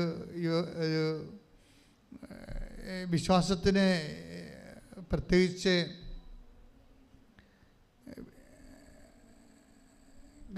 വിശ്വാസം എന്ന് പറഞ്ഞ മക്കളെ, വിശ്വാസം വഴി കൃപയാലാണ് നമ്മൾ രക്ഷിക്കപ്പെട്ടത്. ഞാൻ പറയാൻ ഉദ്ദേശിച്ചത് ഇതാണ്. അതായത് ഈ നിത്യരക്ഷ എന്ന് പറയുന്ന വിഷയം മാനുഷികമായിട്ട് നടക്കാത്തതാണ്. അത് ദൈവികമായ കാര്യമായതുകൊണ്ടാണ് ഫുൾ ആൻഡ് ഫുള്ളായിട്ട് അത് കൃപയാലായിട്ട് വരണത്. കൃപ കൊണ്ടേ പറ്റത്തുള്ളൂ, ദൈവത്തിൻ്റെ കൃപ കൊണ്ടേ പറ്റത്തുള്ളൂ. പക്ഷേ നിത്യരക്ഷ എന്ന് പറയുന്നത് മനുഷ്യൻ്റെ നിത്യജീവിതവും കൂടി ബന്ധപ്പെട്ട് വരുന്ന കാര്യമാണ്. നിത്യതയോളം മനുഷ്യൻ ജീവിക്കുന്ന വലിയൊരു പ്രോജക്റ്റാണത്. പക്ഷേ അതിൻ്റെ കാര്യം ഞാൻ സിമ്പിളായിട്ട് നിങ്ങളുടെ മുമ്പ് പറയുമ്പോൾ നിങ്ങൾ ഓർക്കും, ഓ നിത്യരക്ഷ വലിയൊരു പ്രോജക്റ്റാണ്, എന്നായിരിക്കും അത് എന്നൊക്കെ. ഞാനിതിങ്ങനെ സിമ്പിളായിട്ട് പറയണത്, ഞാൻ നിത്യരക്ഷ എന്താണെന്ന് കണ്ട ആളാണല്ല. അതാണ് പ്രശ്നം. ഞാൻ സിമ്പിളായിട്ട് പറയണത്, ഞാൻ അമ്മയെ ജീവനോടെ കണ്ട ആളല്ലേ. ഒന്നല്ല, ഇവിടെ വെച്ചും പിന്നെ ഈജിപ്തിൽ വെച്ചും 2 പ്രാവശ്യം. ഈജിപ്തിൽ വെച്ച് അമ്മ 4 പേരെ എൻ്റെ വായിക്കൊണ്ടുവന്നിട്ട്, അതല്ലേ ഇപ്പം ഞാൻ വായ പൊളിക്കുമ്പോഴൊക്കെ ഇതൊക്കെ പറഞ്ഞുകൊണ്ടിരിക്കണേ. ഇതൊക്കെ വല്ലതും പഠിച്ചിട്ട് പറഞ്ഞാണോ? പഠിക്കാനുള്ളതൊക്കെ ഞാൻ സെമിനാരി വെച്ച് ഞാൻ എന്തുമാത്രം പഠിച്ചിട്ടുണ്ട്, ഒത്തിരി പഠിച്ചിട്ടുണ്ട്. അതായത് അച്ഛനായിട്ട് പോലും എനിക്ക് അവിടെ ലൈബ്രറി, എൻ്റെ മുറി ലൈബ്രറി മുഴുവനും പഠിത്തമാണ്. പുറത്തുള്ള ജോലി കഴിഞ്ഞാൽ പിന്നെ പഠിത്തമാണ്. പക്ഷേ ഞാനീ നിങ്ങളോട് പറയണ ഒന്നും ആ പഠിച്ച കൂട്ടത്തിലുള്ളതല്ല. ഞാനീ പറയണതെല്ലാം കർത്താവ് എനിക്ക് ഇവിടെ നിൽക്കുമ്പോൾ തരണ വചനങ്ങളാണ് പറഞ്ഞിട്ടുണ്ട്. പിന്നെ ഞാൻ അതിൻ്റെ പുറകെ പ്രാർത്ഥിച്ച് അങ്ങനെ സഞ്ചരിക്കുമ്പോഴാണ് കർത്താവ് ലിങ്ക് ചെയ്ത് പുതിയ വചനങ്ങൾ തരണത്. അതെന്താ സംഭവിച്ചു കഴിഞ്ഞാൽ, വചനങ്ങളെ സംബന്ധിച്ചിടത്തോളം നമുക്കറിയാം. ഇപ്പോഴെന്താണ് നമ്മൾ പറഞ്ഞു കേട്ടത്? വിശ്വാസം വഴി കൃപയാലാണ് നമ്മൾ രക്ഷിക്കപ്പെട്ടത്. അപ്പോൾ രക്ഷിക്കപ്പെടുക എന്നുള്ള വലിയ പദ്ധതി നിത്യജീവനോട് ബന്ധപ്പെട്ട കാര്യമാണത്. ഞാനെന്താ നിത്യജീവൻ സിമ്പിളായിട്ട് പറയാൻ കാരണം വെച്ച് കഴിഞ്ഞാൽ, അമ്മയെ ഞാൻ നേരിട്ട് കണ്ടതാണ്. നിങ്ങൾക്ക് ചിലപ്പോൾ നിത്യജീവൻ എന്ന് പറയുമ്പോൾ നിങ്ങൾക്ക് നിത്യജീവനേക്കാൾ വലുത് IELTS ആയിരിക്കും. അതെന്താ പറയുന്നത്? നിങ്ങൾ കൺഫ്രണ്ട് ചെയ്യേണ്ട വിഷയം അതാണ് നിങ്ങൾ കൺഫ്രണ്ട് ചെയ്യേണ്ട വിഷയം. പക്ഷേ എൻ്റെ മക്കളൊരു സാധ്യത ശ്രദ്ധിക്കണം. അതായത് നിങ്ങൾ എന്നാണ് നിങ്ങളുടെ വിഷയത്തെക്കാൾ ഉപരി ദൈവത്തിന് പ്രാധാന്യം കൊടുക്കുന്നത്, അന്ന് മുതലാണ് കൃപ വർക്കൗട്ട് ചെയ്യാൻ തുടങ്ങുന്നത്. മനസ്സിലായ? ഇപ്പം നിങ്ങൾക്ക് എന്നാണ് നിങ്ങളിപ്പോൾ അനുഭവിക്കുന്ന വിഷയത്തെക്കാൾ ഉപരി ദൈവത്തിന് പ്രാധാന്യമുള്ള എന്തുകൊണ്ടാണ്? നിങ്ങളുടെ ജീവിതത്തിൽ ഇപ്പോൾ ദൈവത്തിന് പ്രാധാന്യമുള്ള എന്തുകൊണ്ടാണ്? നിങ്ങളുടെ വിഷയത്തിൽ ദൈവം ഇടപെടുമെന്നുള്ള ഉറപ്പുള്ളതുകൊണ്ടാണ്, അല്ലേ? അതാണ് പ്രശ്നം.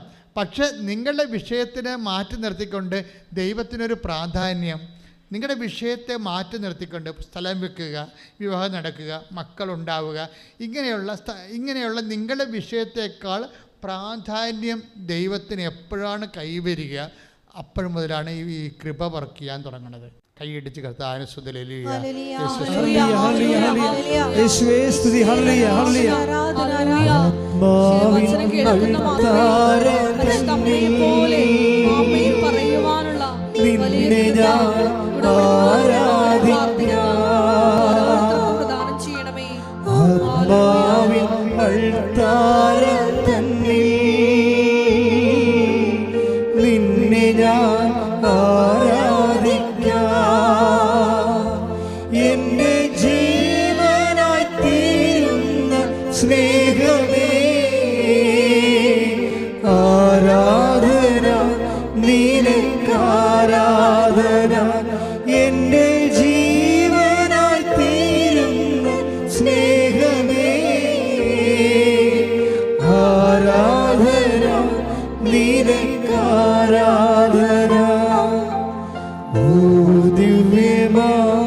ഇപ്പം എല്ലാം നിങ്ങളുടെ വിഷയബന്ധിയായ വിശ്വാസമാണ്. നിങ്ങൾക്ക് വിശ്വാസമുണ്ട്, പക്ഷേ വിഷയബന്ധിയാണ്.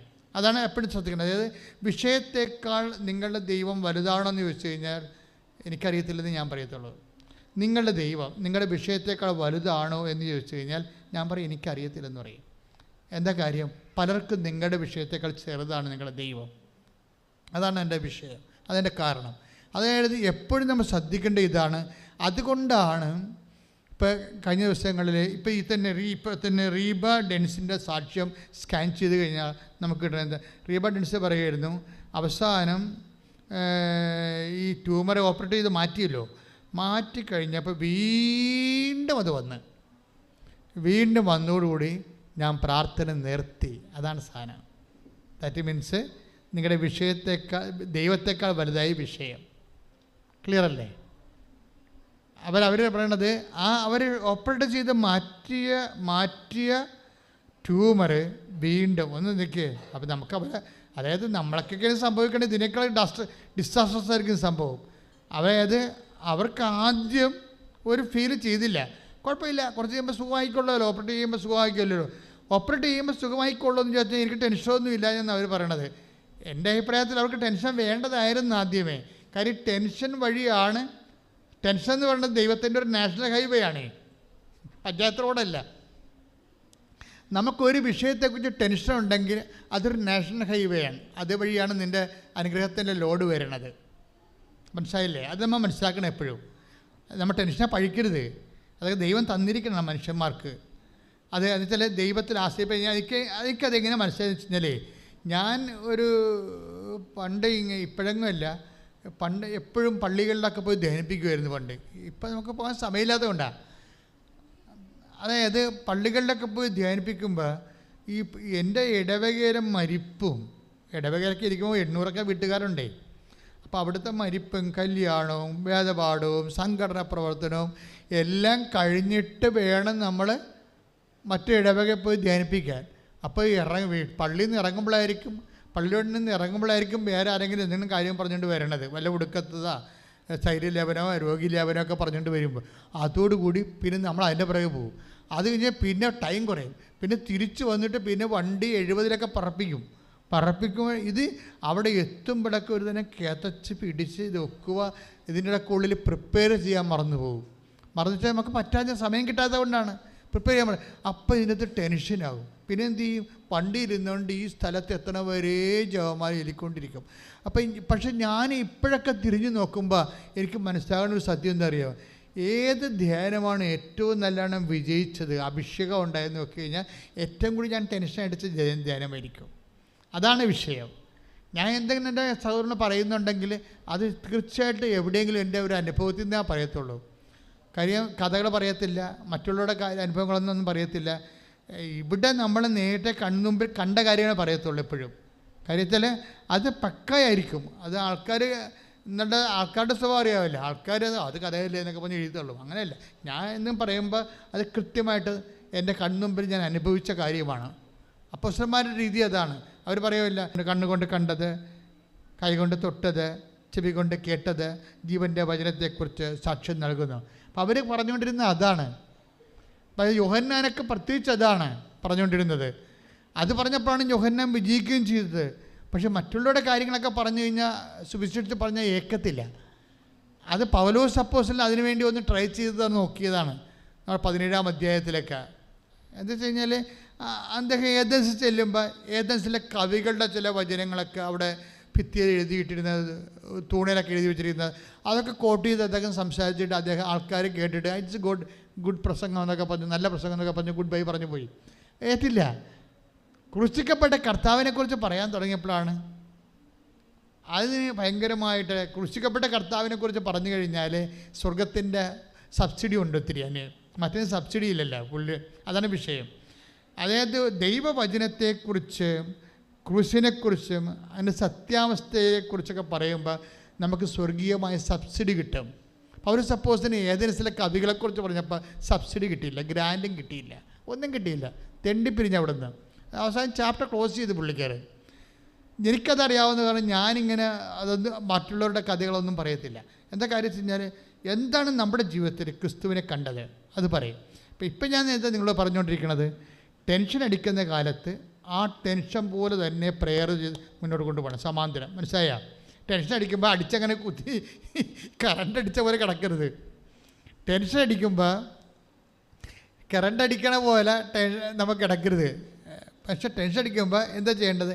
അതിന് ബദലായിട്ട്, അതിൻ്റെ ഒപ്പം സമാന്തരമായിട്ട് നീ ജപമാല പ്രാർത്ഥിച്ചുകൊണ്ടേയിരിക്കണം. ഞാൻ പ്രൊമോട്ട് ചെയ്യണം ജപമാല ആയതുകൊണ്ടാണ് അങ്ങനെ പറയണത്. ജപമാല പ്രാർത്ഥിച്ചുകൊണ്ടേയിരിക്കണം. ചില ആൾക്കാർ പറയും, ഞാൻ ഒരു വചനം തന്നെ 100 പ്രാവശ്യം പറഞ്ഞുകൊണ്ടിരിക്കും. എന്നെ ശക്തനാക്കുന്നതോടെ എനിക്കെല്ലാം ചെയ്യാൻ കഴിയും, എന്നെ ശക്തനാക്കുന്നതോടെ എനിക്കെല്ലാം. അപ്പം നിനക്കതാണ് അഭിഷേകം കിട്ടിയിരിക്കണത്. അപ്പം നീ അത് ചെയ്യണം. നിനക്കതാണ് അഭിഷേകം കിട്ടിയിരിക്കണത്. എന്താണ്? എന്നെ ഇപ്പം ഫിലിപ്പിയർ 4:13 എന്താണ്?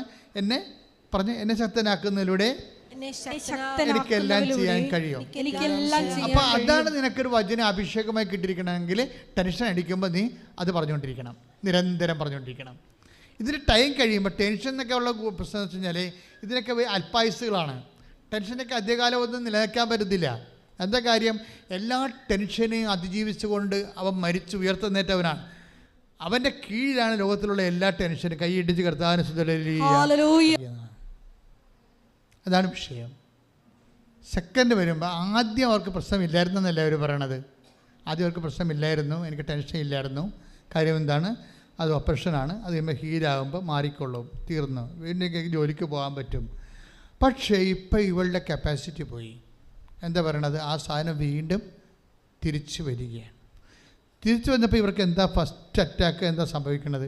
ഞാൻ പ്രാർത്ഥന നിർത്തി. ദാറ്റ് മീൻസ് ഇവരുടെ ദൈവത്തെക്കാൾ വലുതായി ഇവരുടെ വിഷയം. ബ്ലീഡില്ലേ? ദാറ്റ് മീൻസ് വിഷയത്തെക്കാൾ ചെറുതായിപ്പോയി ദൈവം. ഇങ്ങനെ സംഭവിക്കും. നമ്മുടെ വിഷയത്തെക്കാളും നിൻ്റെ വിഷയത്തെക്കാളും നിൻ്റെ ദൈവം ചെറുതാകാനുള്ള സാധ്യത ഉണ്ട്. അധ്യാത്മ ജീവിതത്തിലെ ഒരു അപകടമാണോ എന്ന് ചോദിച്ചു കഴിഞ്ഞാൽ അപകടത്തേക്കാൾ വലിയൊരു കാര്യമാണത്. അതായത് നമ്മൾ എന്തുകൊണ്ടാണ് നമ്മുടെ ദൈവം ഇങ്ങനെ വലുതായി നിൽക്കുന്നത്? നമ്മുടെ വിഷയത്തെക്കാൾ ദൈവം ഇതുവരെ നമ്മളെ വിഷയത്തെ കൈകാര്യം ചെയ്ത രീതിയിൽ നമ്മൾ തോറ്റിട്ടില്ല. ഇതിപ്പോൾ റീബ ഒരു തോൽവിയുടെ രൂപയിലേക്ക് പോവുകയാണ്. അതുകൊണ്ട് അവരെന്താ ചെയ്തിരിക്കണം? പ്രാർത്ഥന സ്റ്റോപ്പ് ചെയ്ത്.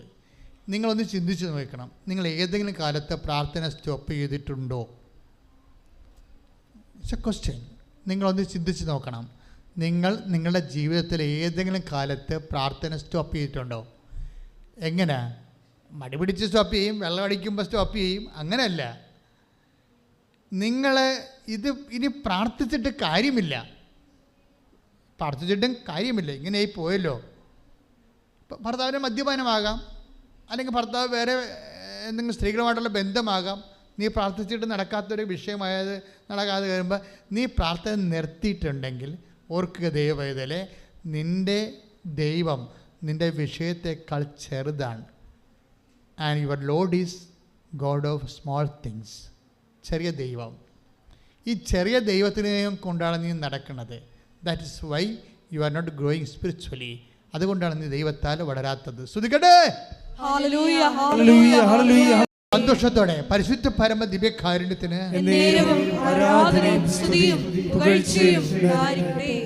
എൻ്റെ പ്രിയപ്പെട്ടവരെ, ഇപ്പം നമ്മൾ വരുന്നത് ഇത് ഭയങ്കര സീരിയസ് ആയിട്ടൊരു സബ്ജക്റ്റ് നമ്മൾ കൺഫ്രണ്ട് ചെയ്യുകയാണ്, അഭിമുഖീകരിക്കുക. അതായത് നമ്മൾ കൊണ്ടു നടക്കുന്നത് നമ്മുടെ വിഷയത്തെക്കാൾ ചെറിയൊരു ദൈവത്തെയാണ്. That means you are engulfed by the problem.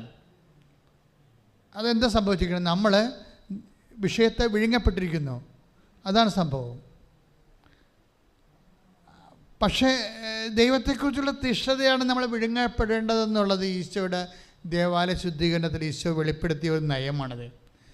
If you are നിങ്ങളൊരു ദൈവ പൈതലാണെങ്കിൽ നമ്മൾ ഡിവോഴ്സ് ചെയ്യപ്പെടേണ്ടത് എന്തുകൊണ്ടാണ്? ദൈവത്തെക്കുറിച്ചുള്ള തീഷ്ണതയാലാണ്. പ്രാർത്ഥിക്കുക, കർത്താവേ, വിഷയത്തെക്കാൾ ഉപരി ദൈവത്തെക്കുറിച്ചുള്ള തീഷ്ണതയാൽ ഈശോയെ പോലെ വിഴുങ്ങപ്പെടാൻ എന്നെ അഭിഷേകം ചെയ്യണമേ, എന്നെ അഭിഷേകം ചെയ്യണമേ.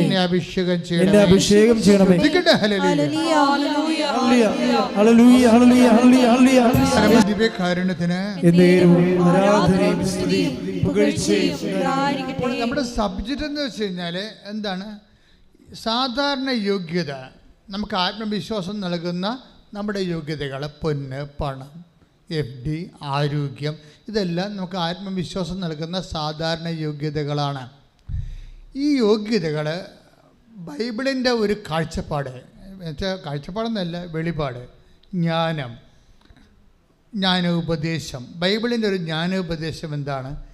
നിങ്ങൾക്ക് എങ്ങനെ ആത്മവിശ്വാസം ഉണ്ടായാലും ഇപ്പോഴും നിലവിലുള്ള എല്ലാ ആത്മവിശ്വാസവും ചില സമയത്ത് ഡാമേജ് ആയി പോകും. നമ്മളിതിനെക്കുറിച്ചൊരു പ്രിക്കോഷൻ ഉണ്ടാകണം, നമുക്ക് ഒരു മുൻവിധി ഉണ്ടാകണം. എന്താണ് നിനക്ക് ആത്മവിശ്വാസം നൽകുന്ന കാര്യങ്ങൾ? കർത്താവിന് വരെ ആത്മവിശ്വാസം നൽകുന്ന കാര്യങ്ങളുണ്ടായിരുന്നു. ഈശോയ്ക്ക് വരെ ആത്മവിശ്വാസം നൽകുന്ന കാര്യമുണ്ടായിരുന്നു. എന്താണ് ഈശോയ്ക്ക് ആത്മവിശ്വാസം നൽകുന്ന കാര്യമെന്ന് പറയണത്? നിങ്ങളെല്ലാവരും എന്നെ ഒറ്റപ്പെടുത്തി താന്താങ്ങളെ വഴിക്ക് പോകുന്ന കാലം വരും, എങ്കിലും ഞാൻ ഏകനല്ല. Take the word of God. സ്തുതിക്കട്ടെ ഹല്ലേലൂയ. ഈ ഭൂമി യോഹന്നാൻ 16:32. യോഹന്നാൻ 16:32. എന്നാൽ നിങ്ങൾ ഓരോരുത്തരും താന്താങ്ങളുടെ വഴിക്ക് ചിതറിക്കപ്പെടുകയും എന്നെ ഏകനായി വിട്ടുപോവുകയും ചെയ്യുന്ന സമയം വരുന്നു. അല്ല, അത് വന്നു കഴിഞ്ഞു. എങ്കിലും ഞാൻ ഏകനല്ല. കാരണം പിതാവ് എന്നോട് കൂടെയുണ്ട്. അതാണ് പ്രശ്നം. ഈശോയ്ക്ക് പോലും ആത്മവിശ്വാസത്തിൻ്റെ അടിസ്ഥാനം ഉണ്ടായിരുന്നു. എന്താണ് കാര്യം? ഈശോയുടെ യോഗ്യത, മെറിറ്റ്. മനസ്സിലായില്ലേ? Not by merit but by grace ആണ് നമ്മുടെ അടിസ്ഥാനം. ഈശോയ്ക്ക് ഉണ്ടായിരുന്നൊരു മെറിറ്റ് എന്താണ്? അത് 16:12. എന്താ മെറിറ്റ് ഈശോയ്ക്ക് ഉണ്ടായിരുന്നത്?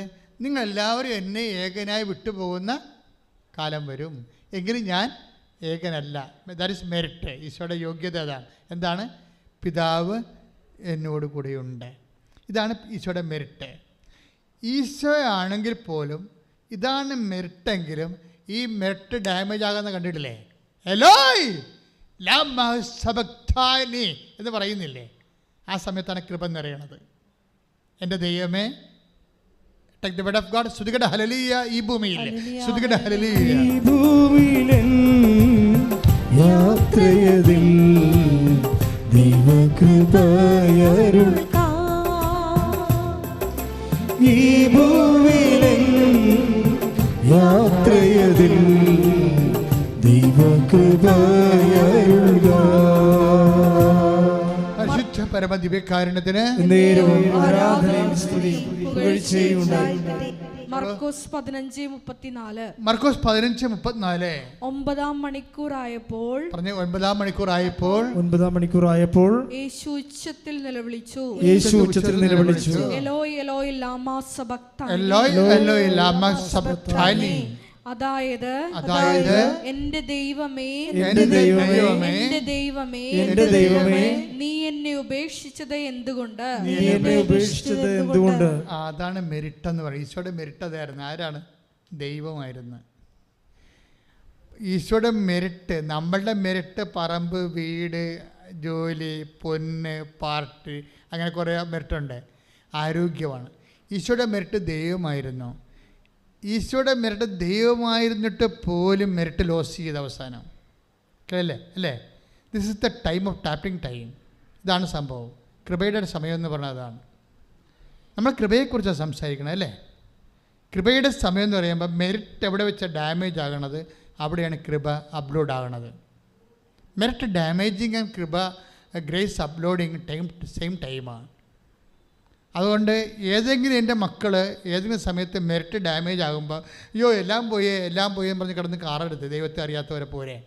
കാര്യം ഇവിടെ ഉള്ള എല്ലാ മെറിറ്റുകളും പോകാനുള്ളതാണ്. ഒന്നും വരാനുള്ളതിനേക്കാൾ ഉപരി പോകാനുള്ളതാണ്. അവർ നിന്നെ ഉപേക്ഷിക്കുമ്പോൾ, ഈശോ പറഞ്ഞ വാക്കില്ലേ, അവൻ നിന്നെ ഉപേക്ഷിക്കുമ്പോൾ നിത്യകൂടാരങ്ങളിൽ നിനക്ക് പ്രവേശനം ലഭിക്കേണ്ടതിന് നിന്റെ മെറിറ്റ് വിറ്റ് ദാനം ചെയ്യുവിൻ. Take the word of God. ലൂക്ക 16:9. ലൂക്ക 16:9. ഞാൻ നിങ്ങളോട് പറയുന്നു അധാർമിക സമ്പത്ത് കൊണ്ട് നിങ്ങൾക്കായി സ്നേഹിതരെ സമ്പാദിച്ചുകൊള്ളുവിൻ. അത് നിങ്ങളെ കൈവെടിയുമ്പോൾ സ്നേഹിതരെ എന്ന് പറഞ്ഞത് സംഭവം സഹപ്രവർത്തകരും സഹാക്കളും ആരായാലും നിങ്ങളുമായിട്ട് ബന്ധപ്പെട്ട് നിൽക്കുന്ന സംഭവം എല്ലാം മെറിറ്റാണ്. മനസ്സിലായില്ലേ? മെറിറ്റിൻ്റെ പ്രശ്നം എന്താണ്? യേശുക്രിസ്തുവിനെ ദൈവം പോലും കൈപിടിഞ്ഞു. യേശുക്രിസ്തുവിൻ്റെ മെരിട്ട്, ഈശോയുടെ മെരിട്ട് ദൈവപിതാവായിരുന്നു. നമ്മളുടെ മെരിറ്റ് ഫ്രണ്ട്സാകും ചിലപ്പോൾ, മനസ്സിലായില്ലേ? നമ്മുടെ മെരിറ്റ് ഫ്രണ്ട്സാകും, ബന്ധുക്കളാകും, അല്ലെങ്കിൽ നിങ്ങൾ പ്രവർത്തിക്കുന്ന സംഘടന എന്തോ അതായിരിക്കും. അപ്പോൾ അങ്ങനെ വരുമ്പോൾ എന്താ സംഭവിക്കണത്? ചിലപ്പോൾ സമ്പത്തും ഉണ്ടാകും. സമ്പത്തും അത് സുഹൃത്തുക്കളും മെരിറ്റായിട്ട് വരും. ഈ സമ്പത്തും സുഹൃത്തുക്കളും മെരിറ്റായിട്ട് വരുമ്പോൾ നിങ്ങളിപ്പോൾ വൈഫിനോടും പറയും എനിക്കെൻ്റെ കൂട്ടുകാരെ പിരിയാൻ പറ്റുമെന്നൊക്കെ പറയും. അത് ചുമ്മാ ഒരു വർത്തമാനം തൽക്കാലത്തേക്ക് പറയണതേ ഉള്ളൂ. പക്ഷേ ആരായാലും നിങ്ങൾ എങ്ങനെയൊക്കെ കെട്ടിപ്പിടിച്ചാലും ഈ ലോകത്ത് നിന്ന് വെച്ച് നേടിയ എല്ലാ സാധനവും കുറച്ച് കഴിയുമ്പോൾ ലൂസായി പോകും, ടൈറ്റ് ലൂസായി പോകും. മെരിറ്റിൻ്റെ ഒരു പ്രത്യേക സ്വഭാവം അതാണ്. മെരിറ്റിൻ്റെ പക്ഷത്ത് ദൈവം വന്നിട്ട് പോലും നിന്നില്ലല്ലോ, മനസ്സിലായില്ലേ? മെരിറ്റിൻ്റെ പക്ഷത്ത്, യോഗ്യതയുടെ പക്ഷത്ത് ദൈവം ഈ കക്ഷിയായിട്ട് വന്നത് ദൈവമാണ്. യേശുക്രിസ്തു ഈശോയ്ക്ക് കക്ഷിയായിട്ട് വന്നത് ദൈവമാണ്. എന്നിട്ട് പോലും നിൽക്കുന്നില്ല, അത് പോകുകയാണ്. അതാണ് എപ്പോഴും മെരിറ്റിൻ്റെ ഒരു പ്രോബ്ലം. അതാണ് അതുകൊണ്ടാണ് ബൈബിൾ പറയണത് not by merit but by grace. അതുകൊണ്ടാണ് കൃപ നമ്മൾ ലക്ഷ്യം വെക്കണം. നമ്മൾ യോഗ്യതയാണ് എപ്പോഴും ലക്ഷ്യം വെച്ചുകൊണ്ടിരിക്കുന്നത്.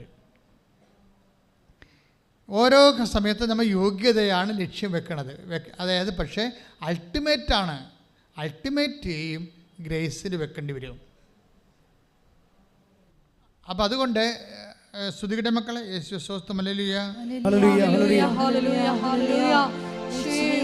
ആ വേട 16:9 വായിച്ചേ. 16:9 വായിച്ചേ. ഞാൻ നിങ്ങളോട് പറയുന്നു, അധാർമിക സമ്പത്ത് കൊണ്ട് നിങ്ങൾക്കായി സ്നേഹിതരെ സമ്പാദിച്ചു കൊള്ളുവേൻ. അത് നിങ്ങളെ കൈവെടിയുമ്പോൾ അവർ നിങ്ങളെ നിത്യകൂടാരങ്ങളിൽ സ്വീകരിക്കും. നിത്യകൂടാരങ്ങൾ സ്വീകരിക്കുന്നു പറഞ്ഞാൽ എവിടെ സ്വീകരിക്കുന്ന കാര്യമാണ് പറയണത്? അതായത് കൃപയുടെ ആർജവത്തിലേക്ക്, അതായത് മെരിറ്റ് നിങ്ങളെ കൈവിടുമ്പോൾ കൃപയാൽ നിങ്ങൾ നിറയും എന്ന് പറയുന്നതിൻ്റെ മറ്റൊരു തത്സമമാണിത്. മനസ്സിലായല്ലേ? മെരിറ്റ് യോഗ്യത നിങ്ങളെ കൈവിടുമ്പോൾ, അവർ നിങ്ങളെ കൈവിടിയുമ്പോൾ, കൂട്ടുകാരാകാം, ബന്ധുക്കളാകാം, സ്വന്തപ്പെട്ടവരാകാം, സ്വത്താകാം, അവർ നിങ്ങൾ കൈവിടുമ്പോൾ എന്താ സംഭവിക്കുന്നത്? അവർ നിങ്ങളെ നിത്യകൂടാരങ്ങളിൽ സ്വീകരിക്കും. നിത്യകൂടാരം എന്ന് പറയുമ്പോൾ നമുക്കറിയാമല്ലോ, ഈശോനെ വന്ന് കാണാൻ പറഞ്ഞ ആൾക്കാരോട് ഈശോ പറഞ്ഞത് എന്താണ്? ഇപ്പോൾ ഗുരു അങ്ങ് എവിടെ താമസിക്കുന്നു എന്ന് അപ്പോസ്തലന്മാർ ആദ്യമായിട്ട് അന്ത്രയോസും യോഹന്നാനും ചോദിച്ച്, ഇപ്പം ഗുരു അങ്ങ് എവിടെ താമസിക്കണമെന്ന് ചോദിച്ചപ്പോഴുടനെ ഈശോ എന്താ പറഞ്ഞത്? ശ്രുതികട ഹല്ലേലൂയ. യോഹന്നാൻ 1:38. യേശു തിരിഞ്ഞ് അവർ തന്റെ പിന്നാലെ വരുന്നത് കണ്ട് ചോദിച്ചു, നിങ്ങൾ എന്ത് അന്വേഷിക്കുന്നു? അവർ ചോദിച്ചു, റബ്ബി, ഗുരു എന്നാണ് ഇതിനർത്ഥം. അങ്ങ് എവിടെയാണ് താമസിക്കുന്നത്? അവൻ പറഞ്ഞു വന്നു കാണുക. അപ്പം യോഹന്നാനും അന്ത്രയോസും പോയി കണ്ടതിന് ശേഷം അവൻ എവിടെയാണ് വസിക്കണമെന്ന് കണ്ടിട്ട് പിന്നീട് എഴുതി. എന്താണ് എഴുതിയത്? അവൻ വസിക്കുന്ന ഇടത്തെക്കുറിച്ച് എഴുതി. യോഹന്നാൻ എഴുതി. ആ യോഹന്നാൻ പറയുന്നുണ്ട്, ഞങ്ങൾ കണ്ണുകൊണ്ട് കണ്ടത്, ചെവി കൊണ്ട് കേട്ടത്. Take the word of God. 1 യോഹന്നാൻ 1:2. ആദ്യം മുതൽ ഉണ്ടായിരുന്നതും ഞങ്ങൾ കേട്ടതും സ്വന്തം കണ്ണുകൊണ്ട് കണ്ടതും സൂക്ഷിച്ചു വീക്ഷിച്ചതും കൈകൊണ്ട് സ്പർശിച്ചതുമായ ജീവന്റെ വചനത്തെ പറ്റി ഞങ്ങൾ അറിയിക്കുന്നു. ജീവൻ വെളിപ്പെട്ടു, ഞങ്ങൾ അത് കണ്ടു, അതിന് സാക്ഷ്യം നൽകുകയും ചെയ്യുന്നു. അപ്പൊ അവര് ചെന്ന് വന്ന് കാണാൻ പറഞ്ഞവർ കണ്ടിട്ട് എന്തൊക്കെയാണ് അവർ കണ്ടത്? അവർ കണ്ണുകൊണ്ട് കണ്ടു, ചെവി കൊണ്ട് കേട്ടു, കൈകൊണ്ട്. ഇതിനെക്കുറിച്ച് പിന്നീട് യോഹന്നാൻ എന്താണ് കണ്ടതെന്ന് പറയുന്നുണ്ട്. എന്താണ്? എല്ലാ അസ്വസ്ഥതകളും മാറ്റുന്ന ഒരു കാഴ്ചയാണ് യോഹന്നാൻ കണ്ടത്. നമ്മുടെ വിഷയം ടെൻഷനല്ലേ? എല്ലാ അസ്വസ്ഥതകളും മാറ്റുന്ന ഒരു കാഴ്ചയാണ് ക്രിസ്തുവിൽ യോഹന്നാൻ കണ്ടത്. നമ്മുടെ വിഷയം ടെൻഷനല്ലേ, അല്ലേ? എന്താ യോഹന്നാൻ കണ്ടത്? യോഹന്നാൻ അത് കണ്ട കാര്യം പറയും മുമ്പ് തന്നെ യോഹന്നാൻ ആമുഖം പറയും, നിങ്ങളുടെ ഹൃദയം അസ്വസ്ഥമാകാതിരിക്കട്ടെ. നിങ്ങൾ എന്ത് ചെയ്യണം? ദൈവത്തിൽ വിശ്വസിക്കണം. പിന്നെന്ത് ചെയ്യണം? ക്രിസ്തുവിൽ വിശ്വസിക്കണം. കാരണം എന്താണ്? എൻ്റെ പിതാവിൻ്റെ ഭവനത്തിൽ എന്ന് പറഞ്ഞ്, എന്റെ പിതാവിന്റെ ഭവനത്തിൽ അനേകം വാസസ്ഥാനങ്ങളുണ്ട്. അനേകം വാസസ്ഥാനങ്ങളുണ്ട്. ഇല്ലായിരുന്നെങ്കിൽ നിങ്ങൾക്കൊരു സ്ഥലം സജ്ജമാക്കാൻ നിങ്ങൾക്ക് സ്ഥലം സജ്ജമാക്കാൻ പോകുന്നുവെന്ന് നിങ്ങളോട് പറയുമായിരുന്നു. ഞാൻ പോയി നിങ്ങൾക്ക് സ്ഥലം സജ്ജമാക്കി കഴിയുമ്പോൾ ഞാൻ വീണ്ടും വന്ന് നിങ്ങളെ കൂട്ടിക്കൊണ്ടുപോകും. ഞാൻ ആയിരിക്കുന്നിടത്ത് നിങ്ങളും ആയിരിക്കണം. അതാണ് സംഭവം. അതാണ് യോഹന്നാൻ വന്ന് കാണാൻ പറഞ്ഞത്. എന്താ കണ്ടത്? കർത്താവ് എല്ലാ അസ്വസ്ഥതകളും മാറ്റുന്ന ക്രിസ്തുവിൻ്റെ അനുഭവ സാകല്യങ്ങളെയാണ് ഈ മനുഷ്യൻ അഭിഷേക വിധിപ്രകാരം മനസ്സിലാക്കുന്നത്. ഞങ്ങൾ കണ്ണുകൊണ്ട് കണ്ടത് വല്ലാത്തൊരു കാഴ്ചയായി. എല്ലാ അസ്വസ്ഥതകളെ മാറ്റുന്ന യോഹന്നാൻ കുരിശിനെ ചുവട്ടി നിൽക്കാൻ കാരണം അതാണ്. എല്ലാവരും ഓടിയില്ലേ? പക്ഷേ യോഹന്നാൻ കുരിശിൻ്റെ ചുവട്ടി പിടിച്ചിരിക്കാനുള്ള കാരണം അതാണ്. കാര്യം ഇതിൻ്റെ അപ്പുറത്ത് എത്ര അസ്വസ്ഥത അത് കുരിശോളം തന്നെ വന്നാലും കൂട്ടായി വന്നാലും അതിൻ്റെ അപ്പുറത്ത് കർത്താവ് വസിക്കുന്ന, ഞങ്ങൾ കണ്ട, ആത്മാവിൽ ദർശിച്ച ഒരു വാസസ്ഥലമുണ്ട്. അത് ആ ഒരു ബോധ്യമാണ്. ശരിക്കും അത് കൃപയുടെ മേഖലയാണ്. മനസ്സിലായില്ലേ? അതാണ് കൃപയുടെ മേഖല. ആ കൃപയുടെ മേഖലയിൽ നിന്ന് എൻ്റെ പിതാവ് നിങ്ങളെല്ലാവരും എന്നെ ഉപേക്ഷിച്ച് പോകുന്ന കാലം വരും, എങ്കിലും പിതാവ് എൻ്റെ കൂടെ ഉണ്ടെന്ന് പറഞ്ഞാൽ മെരിട്ടില്ലേ, ആ യോഗ്യത അത് ഡാമേജ് ആയി കഴിഞ്ഞപ്പോൾ ഈശോക്ക് കിട്ടിയത് എന്താണ്? ഈ വാസസ്ഥലത്തേക്കാണ് ഈശോ പ്രവേശിക്കുന്നത്. ഈ വിശ്രമ സ്ഥലത്തേക്ക് കർത്താവ് പ്രവേശിക്കുകയാണ്. എല്ലാ അസ്വസ്ഥതകളെയും ഭരിക്കുന്ന, അവിടുന്ന് തൻ്റെ കണ്ണിൽ നിന്ന് കണ്ണീരെല്ലാം ഒപ്പിയെടുക്കും. സ്തുതിക്കട്ടെ. വെളിപാടിൻ്റെ പുസ്തകം സ്തുതിക്കട്ടെ. ഈ ഭൂമിയെ സ്തുതിക്കട്ടെ. ഈ ഭൂമിയിലെ യാത്രയിൽ ദൈവകൃപയരുക. ഈ ഭൂമിയിലെ യാത്രയിൽ ദൈവകൃപയരുക.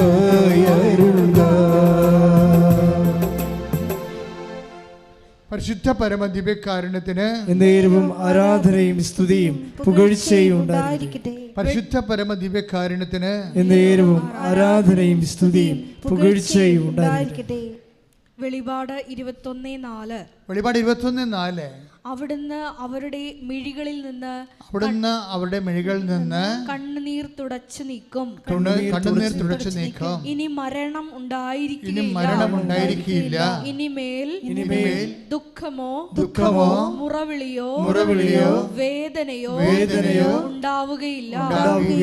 പഴയതെല്ലാം കടന്നുപോയി. അതായത് ക്രിസ്തുവിലായിരിക്കുന്ന വ്യക്തിയെ സംബന്ധിച്ചിടത്തോളം ഇത് ഒരു മുന്നാസ്വാദനം പോലെ ലഭിക്കുമെന്നാണ്. സ്വർഗത്തിൻ്റെ ഒരു മുന്നാസ്വാദനം ലഭിക്കാനുള്ള സാധ്യതയാണ് യോഹന്നാൻ്റെ എല്ലാ വെളിപാടുകളിലുമുള്ളത്. ഈ കണ്ണീരെല്ലാം ഒപ്പിയെടുക്കുന്ന അവസ്ഥയിൽ യോഹന്നാൻ ആദ്യമേ ചെന്ന് കണ്ട് അനുഭവിച്ചത്, കണ്ണുകൊണ്ട് കണ്ടത്, ചെവി കൊണ്ട് കേട്ടത് ജീവൻ്റെ വചനം. എൻ്റെ മക്കളെ, we are towards Jesus in total. നമ്മൾ കർത്താവിൻ്റെ അനുഭവ സാകല്യങ്ങളിലേക്കാണ്. ദാറ്റ് മീൻസ് എന്താണ് ഇപ്പോൾ സുവിശേഷിക്കുന്നത്? ഇവിടെ നിങ്ങളുടെ ഓരോരോ സങ്കടങ്ങളും, സ്ഥലം വിൽക്കാത്തവരുണ്ട്, വഴിയില്ലാത്തവരുണ്ട്, വീടില്ലാത്തവരുണ്ട്, കല്യാണം ഒത്തുവരാത്തവരുണ്ട്, മക്കളില്ലാത്തവരുണ്ട്, എല്ലാം ഉണ്ട്. ഇതാണ് നമ്മളുടെ ഇതാണ് സ്റ്റഫെന്ന് പറയണത്. നമുക്കിപ്പോൾ ഒരു തയ്യൽ, ഒരു ബ്ലൗസ് തയ്ക്കുക എന്ന് വെച്ചാൽ തയ്ക്കണമെങ്കിൽ തുണി വേണ്ടേ? തുണിക്ക് നമുക്ക് തയ്യൽ അറിയണം, പിന്നെ തുണി വേണം, പിന്നെ മെഷീൻ വേണം, കുറേ സംഭവങ്ങൾ വേണം. ഇതുപോലെ നമ്മളുടെ കയ്യിലുള്ളത് നമ്മുടെ സങ്കടങ്ങളും അവയുടെ കാരണങ്ങളുമാവുള്ളത്. പക്ഷേ ഇത് നമ്മളെ സങ്കടപ്പെടുത്തുകയും ടെൻഷൻ അടിക്കുകയും ചെയ്യുമ്പോൾ സൈമൾട്ടേനിയസ് ദാറ്റ് വെരി ടൈം ആ സമയത്ത് തന്നെ എൻ്റെ മക്കളെ ക്രിസ്തുവിനെക്കുറിച്ചും ക്രിസ്തുവിലൂടെ നമുക്ക് വെളിപ്പെടാൻ പോകുന്ന എല്ലാവിധ കൃപയുടെ വലിയ അനുഭവ തലങ്ങളെക്കുറിച്ച് അതിലേക്ക് നമ്മൾ ഒരു വാതിൽ തുറന്ന് കിട്ടുകയാണ് നമുക്ക്.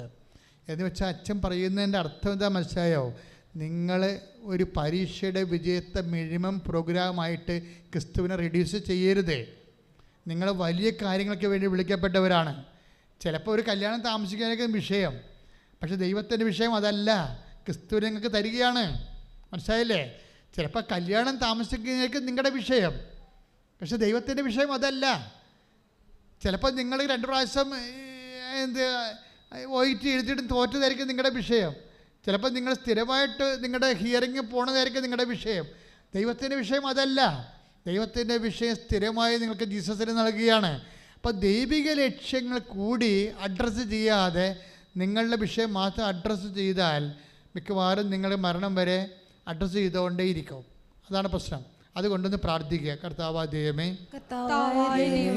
ഞങ്ങൾ ജീവിതത്തിന്റെ എന്ത് സമ്മർദ്ദം പറഞ്ഞാലും അൾട്ടിമേറ്റ് ആയിട്ട് അങ്ങേ കൂടെ അനുഭവിക്കാനുള്ള ദൈവപരിപാലനയുടെയും പദ്ധതിയുടെയും ഭാഗമായി ഇന്നത്തെ സംഘർഷത്തെ വിവേചിക്കാൻ ആവശ്യമായ ആത്മദാനങ്ങളാൽ എന്നെ അഭിഷേകം ചെയ്യണമേ. ശ്രദ്ധിക്കട്ടെ. ഹല്ലേലൂയ, ഹല്ലേലൂയ, ഹല്ലേലൂയ, ഹല്ലേലൂയ, ഹല്ലേലൂയ, ഹല്ലേലൂയ, ഹല്ലേലൂയ. പരമദിവ്യകാരുണ്യത്തിന് എന്നേരവും ആരാധനയും സ്തുതിയും പുകഴ്ചയും ഉണ്ടായിരിക്കട്ടെ. എല്ലാവരും എഴുന്നേൽക്കുക.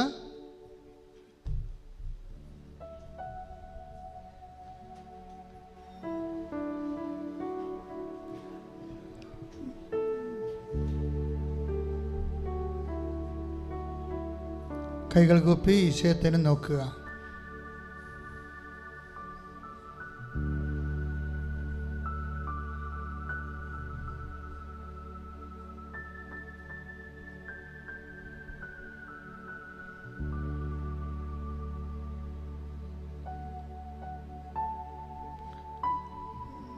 റീബ ഡെൻസിൻ്റെ സാക്ഷ്യം വീണ്ടും അടുത്ത ധ്യാനത്തിലെ അടുത്ത ഭാഗങ്ങൾ വരെ, അത് കാര്യം വളരെ നല്ല ഒരു സാക്ഷ്യമാണ്.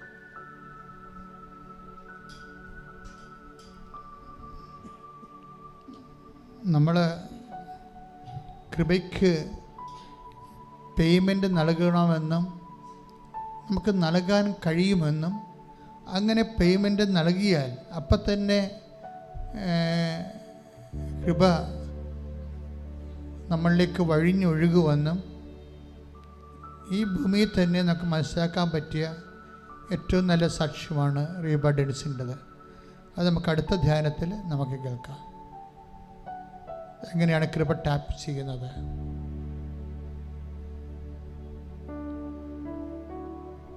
നിങ്ങൾ കൃപയുടെ ഒരു തണലിലാണ് ഇപ്പം നിൽക്കുന്നത്, കർത്തൃസന്നിധിയിൽ.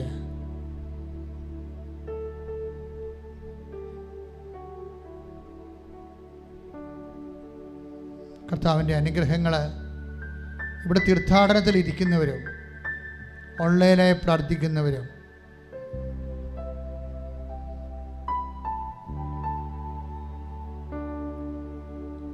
ഇപ്പോഴും രോഗമുള്ള ഇടങ്ങളിലെല്ലാം കൈകൾ വെച്ച് പ്രാർത്ഥിക്കേണ്ട സമയമാണ്. ഉദര രോഗികൾ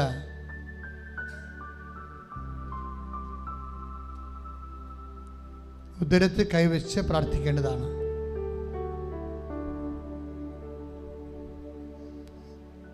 നിന്റെ കൈകളെ കർത്താവിൻ്റെ കൈകളാക്കി നീ പ്രാർത്ഥനയിലും വിശ്വാസത്തിലും മാറ്റണം. കർത്താവിൻ്റെ ആണിപ്പഴുതാർന്ന കൈകളാണ് നിന്റെ ഉദര രോഗത്തിൻ്റെ കർത്താവ് വെച്ചിരിക്കുന്നത്. നിന്റെ കൈകളെ ഉപയോഗിക്കുന്നുവെന്നുള്ള വലിയ വിശ്വാസം നിനക്കുണ്ടാകണം.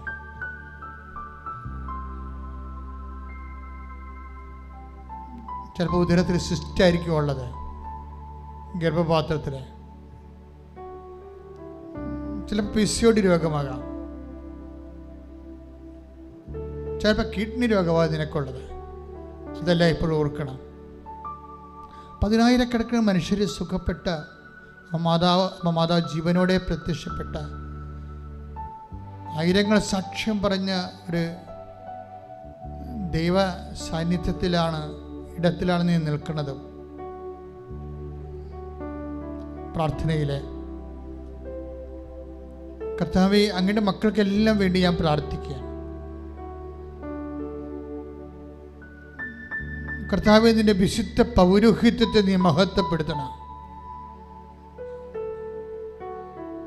കർത്താവേ, സഭയിലുള്ള നിന്റെ സാന്നിധ്യത്തെ നീ പ്രകടമാക്കണം. കുടൽ ചുരുങ്ങിപ്പോയവരുണ്ട്, ആഹാരം കഴിക്കുമ്പോൾ ഛർദ്ദിക്കുന്നവരുണ്ട്, കുടലിൻ്റെ അകത്തുള്ള സ്ഥലങ്ങൾ വീണ്ടും മാറിയിട്ട് അൾസർ പിടിച്ചവരുണ്ട്. അവരെല്ലാം കർത്താവ് തിരുരക്തത്താൽ കഴുകണമേ എന്ന് പ്രാർത്ഥിക്കുന്നു.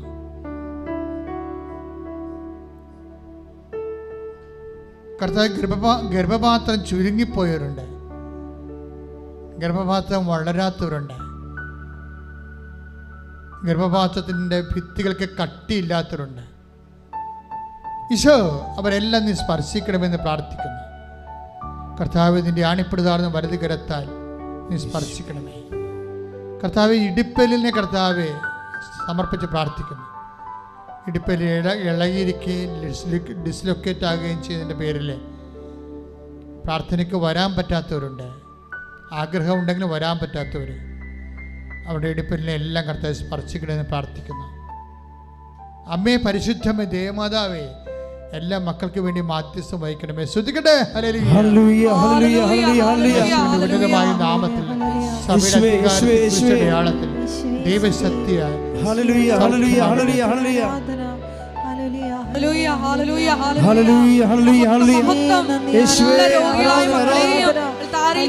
സമർപ്പിച്ച് പ്രാർത്ഥിക്കുന്നു.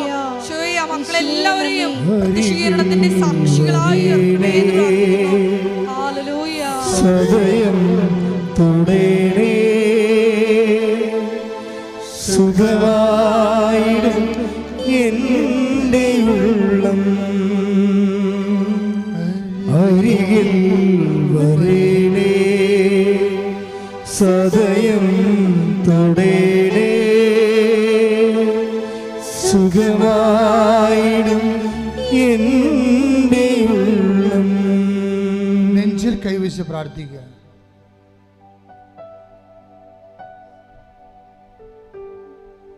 നെഞ്ചിൽ കൈവച്ച് പ്രാർത്ഥിക്കുമ്പോൾ ശ്വാസകോശത്തിൻ്റെ വിഷമത അനുഭവിക്കുന്നവരുണ്ട്, ശ്വാസ തടസ്സങ്ങൾ അനുഭവിക്കുന്നവരുണ്ട്. കർത്താവേ, നിന്റെ വിശുദ്ധമായ രക്തം കൊണ്ട് ശ്വാസകോശത്തെ കഴുകണമെന്ന് പ്രാർത്ഥിക്കുന്നു.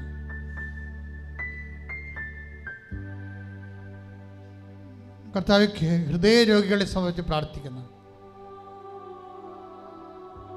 ഹൃദയത്തിൻ്റെ വാൽവുകൾ സൂക്ഷിച്ചു പോയവർ, ഹൃദയത്തിന് ബ്ലോക്കുള്ളവർ, ഹൃദയത്തിൻ്റെ ഭിത്തികൾക്ക് ബലം കുറഞ്ഞവർ, ശ്വസിക്കാൻ പാടുപെടുന്നവർ, വേണ്ടത്ര ഓക്സിജൻ കിട്ടാത്തവർ, അവരെല്ലാവരെയും സമർപ്പിച്ച് പ്രാർത്ഥിക്കുന്നു. കർത്താവ്, ശ്വാസകോശത്തെ ആകമാനം കരളിനെ സമർപ്പിച്ച് പ്രാർത്ഥിക്കുന്നു. ഫാറ്റി ലിവറുള്ളവരെ,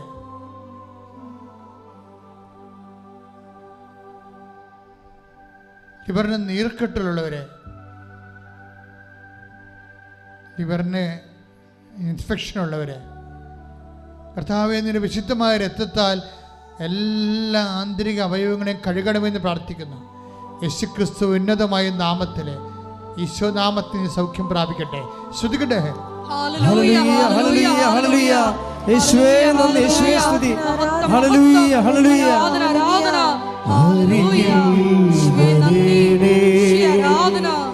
സദയം തുടരേ സുഖമായിടും എൻ്റെ ഉള്ളം, അരികിൽ വരേണേ സദയം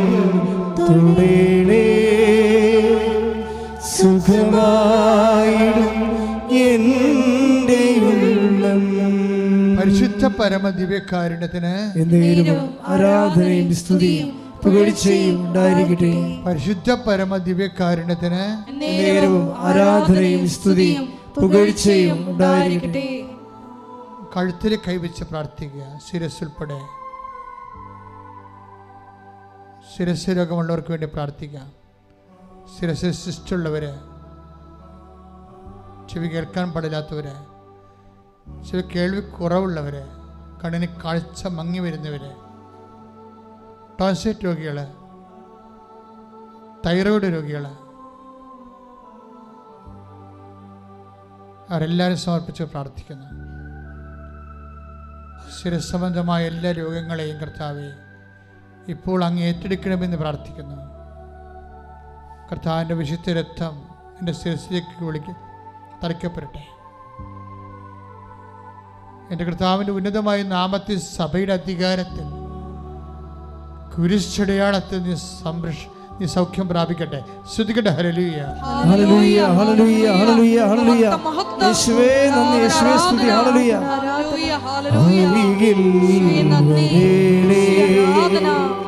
സദയം ആരാധനയിൽ ലോകം മുഴുവനും പങ്കെടുത്ത് പ്രാർത്ഥിക്കുന്ന സുഖമായിടും എൻ്റെ ഉള്ളം. ആരാധന. കൈകൾ സ്വസ്തിക പോലെ വെച്ച്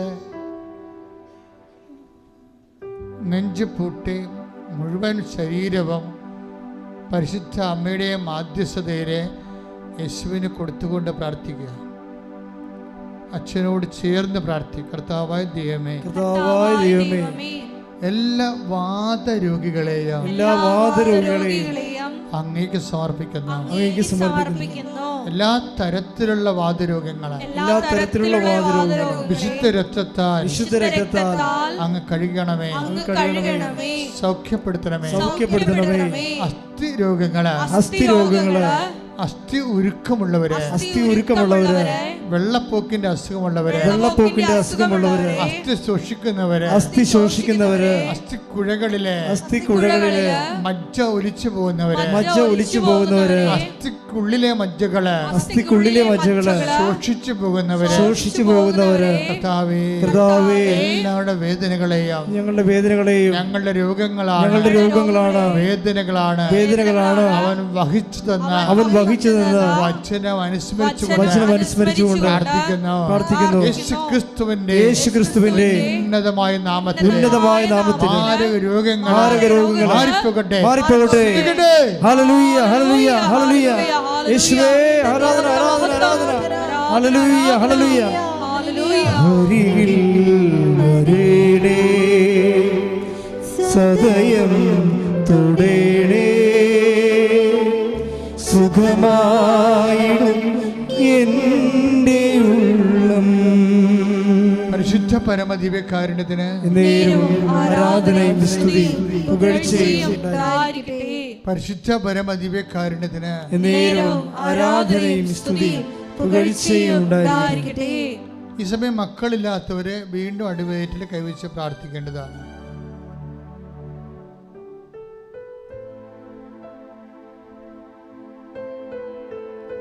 ഇപ്പോൾ പ്രാർത്ഥിക്കാൻ പോകുന്നത് അലർജി രോഗികളാണ്.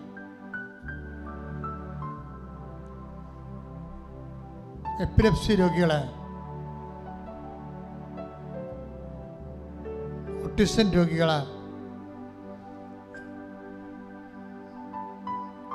അങ്ങനെ ന്യൂറോട്ടിക് ആയിട്ടുള്ള എല്ലാവിധ രോഗങ്ങളുടെ മേലും കർത്താവ് കാരുണ്യം ചൊരിയാൻ വേണ്ടി സ്തുതിക്കട്ടെ. ഹല്ലേലൂയ, ഹല്ലേലൂയ, ഹല്ലേലൂയ, ഹല്ലേലൂയ. നിന്റെ തിരുമുറുവാർന്ന വലതുകരം എല്ലാ രോഗികളുടെ മേലും ഉറക്കമില്ലാത്തവരുണ്ട് കർത്താവേ, പ്രഷർ വല്ലാതെ കയറുന്നവരുണ്ട് കർത്താവേ, ഷുഗർ കൂടുന്നവരുണ്ട് കർത്താവേ, എല്ലാ രോഗികളെയും ഏറ്റെടുക്കണമെന്ന് പ്രാർത്ഥിക്കുന്നു. കർത്താവിൻ്റെ രക്തം അവലേക്ക് തളിക്കപ്പെടട്ടെ, കർത്താവിൻ്റെ രക്തം നിന്നെ തളിക്കപ്പെടട്ടെ. യേശുവിന്റെ ഉന്നതമായ നാമത്തിൽ സഭയുടെ അധികാരത്തിൽ കുരിശടയാളത്തിൽ യേശു നാമത്തിലെ സൗഖ്യം പ്രാപിക്കട്ടെ.